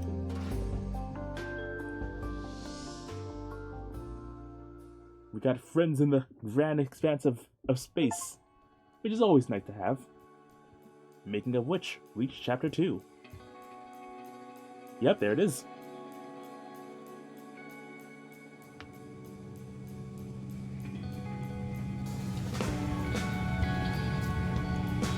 And I had a 5-minute long orgasm. Starting off strong. No way, you're shitting me. How do you know it was 5 minutes? Was he counting? I swear, I don't know what he did to me. I pushed him away when I started coming. I really hope that Twitch TV doesn't just nuke my channel off of this game. He rolled up a cigarette and smoked it while watching me squirm. When he put it away, I was still fighting the last spasm over the carpet. I'm so jealous. I want to have a super orgasm too. How did he do that? Well, he put a special toy in my butt that played a major role, but I think it was the combination of many factors. Just a reminder that if you're under the age of 18, you probably shouldn't be watching me for reasons just like this, mainly. I can't say the game didn't warn me. It very explicitly warned me. The incense, the cocktails we prepared, the music, the smell of the sea. The planet's just aligned, what can I say? So cool. Hearing about your sex adventures is so fun. You should write a book. I'd rather keep it between us. I don't want everybody to discover I'm a sex goddess. Imagine dealing with all those slimy middle-aged guys at the office.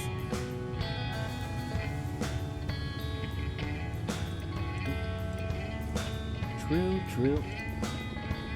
Just calm down with the sex goddess stuff a little, or you'll end up finding trouble. More trouble, I mean. Oh, come on, it's only been a couple of scares. What's life for if not to enjoy ourselves? You need to find someone half as good as me to consider all the good sex you've been missing out on, sis. You. I gotta say, I would have mind experience for myself what a goddess can do. Haha, what are you saying? You have Alicia. Actually, we broke up. Oh girl, I'm sorry to hear that. I'm sorry, Eva. What happened? We've been dating since high school, and I guess we just drifted apart? But you looked so good together the last time we had dinner at your apartment. Yeah, we've always been good at putting up a front. But the truth is that this last year we've been fighting too many times a week. What about? Oh, the stupidest details. I have my theory about what was pissing Alicia off anyway. I tried to confront her about about it, but she wouldn't admit it because that would make her a bad person or something. That was because of all the activism, right? Wow, how did you know? I just said it because it pissed me off a bit too, to be honest. Patrice, I guess sometimes I can be a bit too passionate. It's not that. Being around someone that fundamentally good can be frustrating. I mean, you're vegan, only consume local produce, wear repurposed clothes, volunteer at a soup kitchen. Man, he was kind of the best. But that's not much of a sacrifice. It's really about working on your habits, really. Come on. Okay, I get it, but I never asked Alicia to do all those things. Like I said, it's not your fault, but I couldn't be happy eating jerky and wearing leather boots next to you. Come on, I'm sure the relationship was more complicated than that. Nah, she's dead right. She just couldn't stand this goody two-shoes. I mean, yeah. Sometimes being such a good person pisses other people off, and that inspires people to be worse. For whatever reason. Look at the sea! Ah, it smells so good. We here, girls. Let's offer our souls to the ocean and cleanse all the shit we picked up in the city. Can't wait to see the meteor shower. I'm gonna wish for the three of us to leave everything behind and come live here. I love you. Always so corny. We love you too.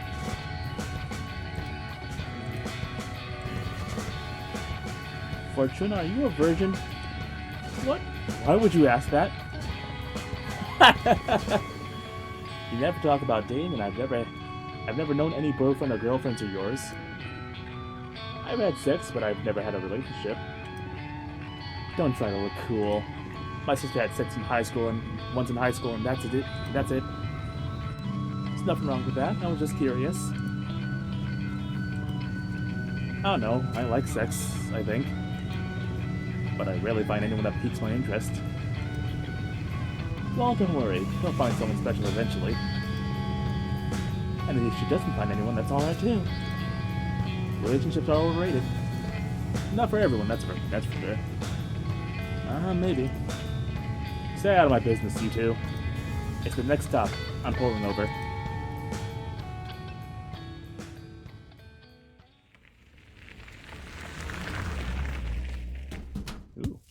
Ooh. That's a nice setup they got there. I'm going to start preparing dinner. Do you feel like pizza? Yes. My body is so ready for pizza. Do it, sis. Coming right up. Oh. We don't just make fortunes here, we make pizzas as well. Eva said mentioned she was vegan, so I guess we do a half and half pizza here.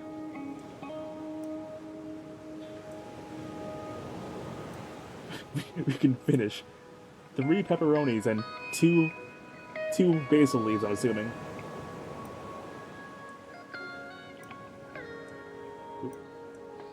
Now, I'm one of those freaks that like to put toppings under and over the cheese. So we'll have some of these, some olives as well. Only the best for our homies.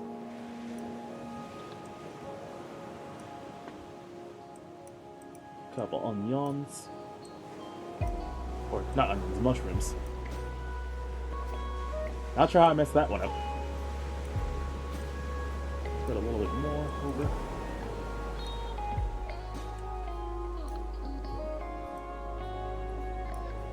Then some cheese all over for her.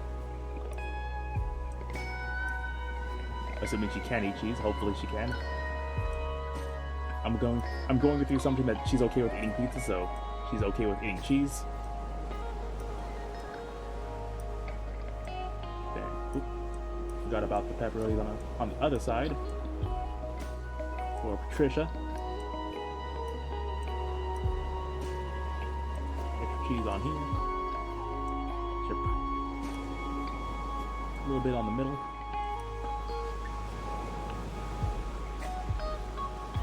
Don't want to cross-contaminate the meats with the veggies, so we'll have that border. There's a lot of cheese, but I want to make sure. But I love me some gooey pizza. If there's one thing I'm 100% concise with, lots of cheese on a pizza, lots of sauce, and I'm happy with just some pepperoni. Although if I had to choose some other stuff, onions of course, pretty good. I also like bacon. I've actually never had a pizza with basil on it, but I assume it's good. I would be happy to try it. And mushrooms are also pretty decent. Depends on the mushroom, but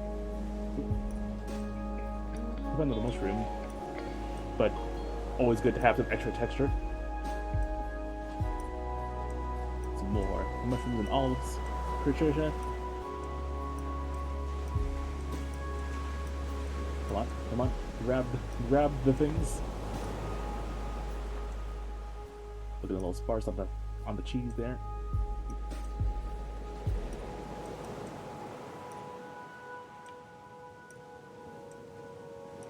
A few more mushrooms. Call me the Hut, the way I'm getting out pizza right here and now on this beach. That should be good. And then we add some extra. Patricia can have some basil too as a treat. Add some cheese to the edges as well. That good crust from bread to cheese is instrumental on any decent pizza. At least if you ask me. And there we go. It's a solid looking pizza if I've ever seen one. Save me a slice.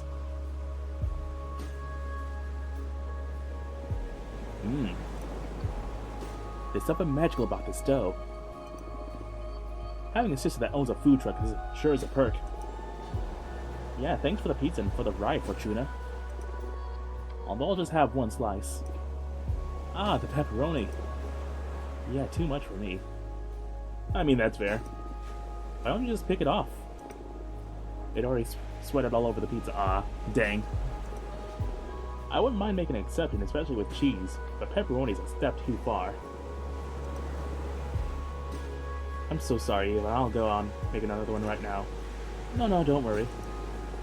I brought some food in case you made something I should skip. I wouldn't want to impose. No, really, it's no problem. It's alright, seriously.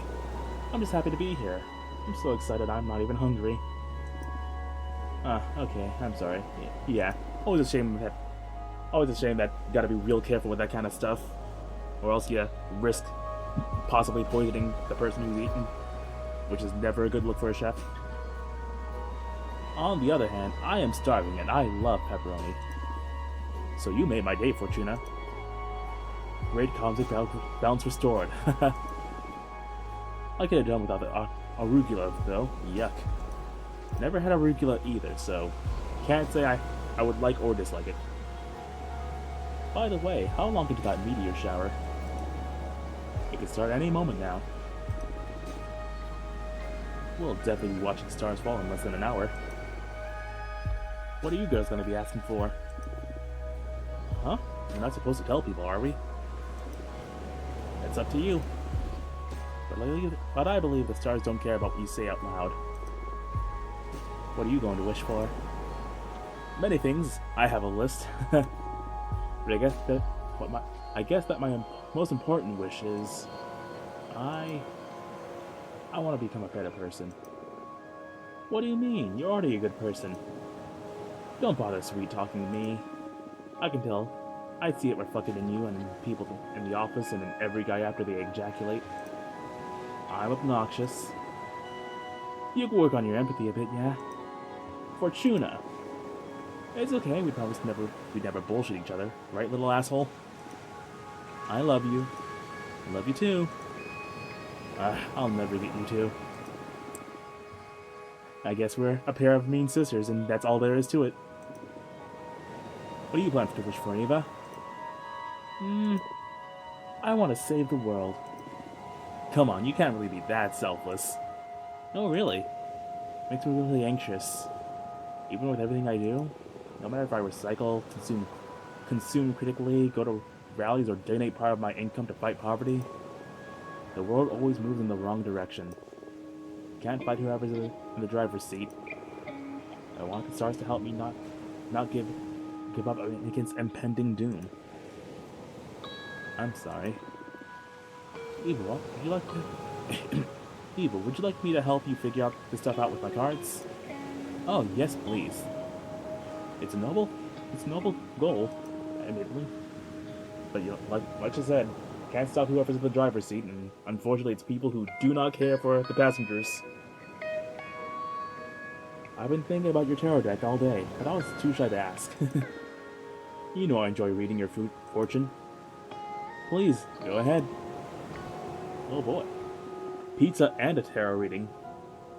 Alright, what do you want to know? I want to know about the world's fate. It's very brave. Are you sure you wanted to ask tarot about this? Yes. Even if what we find out is something terrible? Yes. Okay, welcome to the world, fate of the world. Also, I'd like to know what I can do to make it a better place. Understood. Focus on those questions in your mind while I shuffle these cards. Oops, all towers. The Emperor. The Emperor sits upon a stark barren mountain, a sign of unyielding power. The ultimate male ego, confidence. Ultimate male ego, confidence, power. Now I'm wondering if giving this to her actions would be reading more as like, oh yeah, you should get a man, as opposed to like what I would assume it would be in, you gotta have confidence, you gotta have ego, you gotta project that positive male influence even though you're a woman. Because honestly, that kind of thing is just a good trait to have, period. Or having it be the world's fate. The world is falling apart due to 3 to 7 rich assholes who are all men who never got told I love you enough as a kid by their parents. I mean, that's fitting, so I guess it's gotta be the thing I go for. Climate change will make human life unsustainable, and we will take refuge in massive domed cities. You'll get to witness the beginning of an era of space travel. In time, humanity will expand beyond the solar system. A non-human entity will rule over us all, and make us all happy. I mean, that's a nice thought to have. I'm personally of the hopeful mindset. Shit sucks now, but it's gonna get better. And it's only gonna get better if we work together and if we have a lot of patience. You gotta live life and take it easy. Things will work out, and we'll have all each other's backs once it does work out. It's how I wanna live. A non-human entity will rule over us all and make us all happy. Come in the form of an alien being, or maybe some kind of artificial intelligence developed by humans, or even the manifestation of a new deity. Wait, seriously? Here's hoping. It'll cause some conflict in the beginning, especially with people who don't want to relinquish their control. But in less than a decade, it'll become clear that we are better off being looked after by this superior intelligence. Our society's welfare will peak. Stop, just stop. You're messing with me, right? I swear to you, this is what the cards are telling me. They're usually more vague, like, there will be an opportunity to develop yourself, or you will soon face a challenge. Now you're like, challenging villains from another dimension or something. Yeah, I'm surprised too. The goat behind the screens is telling you how to feel. Maybe it's the energy of the meteor shower, or some plans we don't know about, just aligned over my deck. If I see it as clear as I can see your face. This is the fate of the world. How can you say these things with a straight face? I can't decide whether to cry or laugh. You still want to know what we can do about all this? Yeah, sure, why not? Let's hear the whole joke. The Hermit. The Hermit's lantern is the lamp of truth. He's guide the unknowing. He holds a patriarch's staff to help him navigate narrow patches as he seeks enlightenment. His cloak is a form of discretion. We can't switch out the cards, so nothing you do will matter. Better give up and have fun. I mean, in the grand scheme of things, yeah. But like little things can help make things easier for yourself and other people. Incapable of fighting corporations' governments, you'll start a foundation to support the damned. That's the way to think. Aw, that's beautiful. And sad. But also beautiful. You'll create homes, you'll feed the hungry, your foundation will give many people a second chance. Ah, you're going to make me cry. Looks like I'll be taking care of the less fortunate until our savior from another world comes to visit, huh? You don't believe me, huh? I don't blame you. It's incredibly hard to swallow, but I can also tell you're not joking. I didn't expect the cards to be this wild and specific, so I'm so sorry. Nah, it's alright. It's scary, but also fun. If your prediction ever becomes real, my grandchildren will know that I've lost it when I keep telling them how my friend predicted all this through tarot. You're aware that you're just totally screwed with Ewa's head, right? I didn't mean to. Come on, it hasn't been that bad. A future that distant just feels like fiction. Prophecy or not. What about you? Now that you know the fate of the world, what are your plans? I don't care who's on the throne. I plan to keep enjoying my life to the fullest. And that's all you really can do.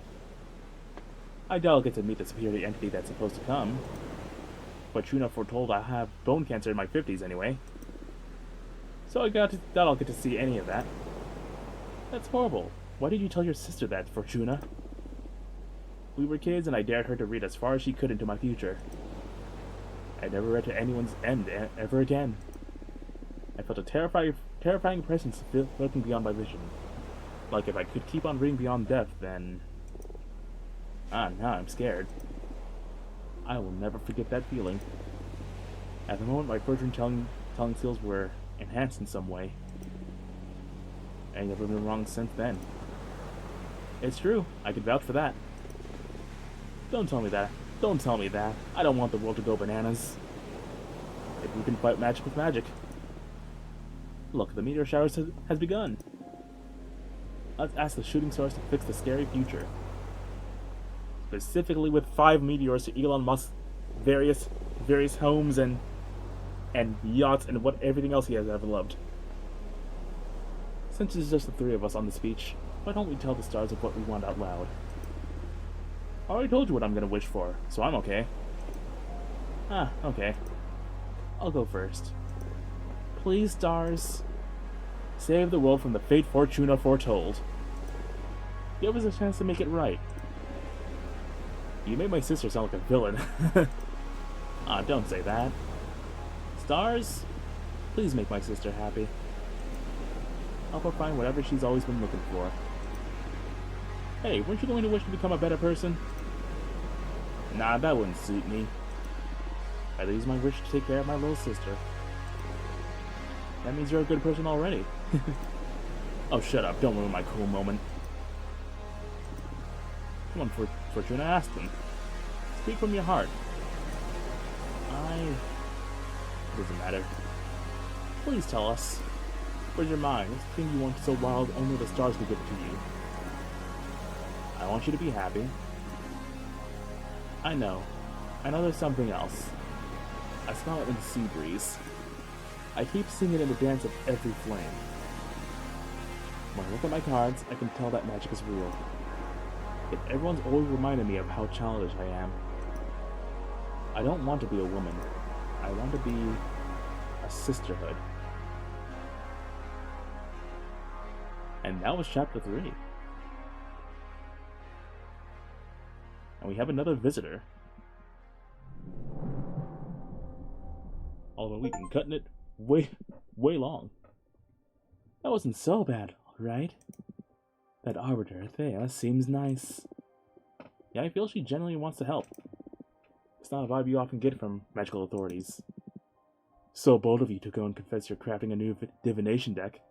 I'm not sure if this game auto-saves, but I'm not risking it. I'll wait until we can move around. I didn't feel intimidated by Thea. I feel powerful since I met you, or the deck isn't going to be a secret for long. I mean, yeah, ideally we'll be using it as, like, a better version of the tarot, so... Better to count on the sympathy of the Arbiters early. Good point. Happy to know I'm in safe hands. Should we do that reading we had pending now? It can wait. You have mail waiting to be read anyway. What's the matter? Are you scared? Scared? Who? Me? Yes, I am. What? Why? I've had other beings read me the cards, the stones, the bones, the pendulum, you name it. But what you do doesn't feel like fortune-telling. It feels like you're tearing the cosmic wheel apart. Your readings are too deep and too sharp. But that level of insight is something desirable in a seer, isn't it? Absolutely. You're the best I've ever seen in my long existence. But exposing oneself to your arts feels so taxing. I'm happy, though. It's been ages since something stirred fear or unrest in me. Thank you. Happy to bother you, I guess? But don't think you'll be able to postpone this reading indefinitely. Sure. Don't let me keep you now. Seems like you have friends eager to meet you again. Alright, so I'm liking the flow of this game. I'm sure we will definitely be revisiting it past this month, as with Inscription. Not sure if we'll be immediately, not sure if we'll go back to Inscription for a bit and flip-flop every week. I'll figure it out when I'm not currently streaming, and I have chance to step back, because woo, this was deep. Did not expect this game to be what it was, but okay, probably the game will probably save once I go to other stuff. So we'll end it off here. Thank you everyone for dropping by once again. It's been a wonderful first month getting back, even with the delayed stream last week. And I look forward to continuing in the future. Getting back into it has been absolutely delightful. And be sure you all staying safe out there, staying hydrated, staying warm or cold of your preference, and safe. And especially today, there are plenty of evil spirits going to be about, and just mischievous spirits, so enjoy the day that comes today. Enjoy some candy, and as always, let's see who we can raid into. I'm sure there's plenty of other people streaming some spooky games. Ooh, there's a bunch of people. Let's see.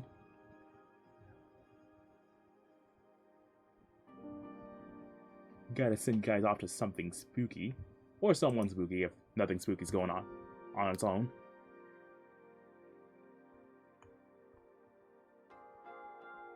Also gotta scout for who, if someone's just about to end. You.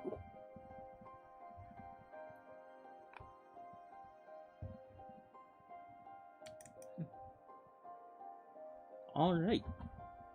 I think I found our lucky quote-unquote victim.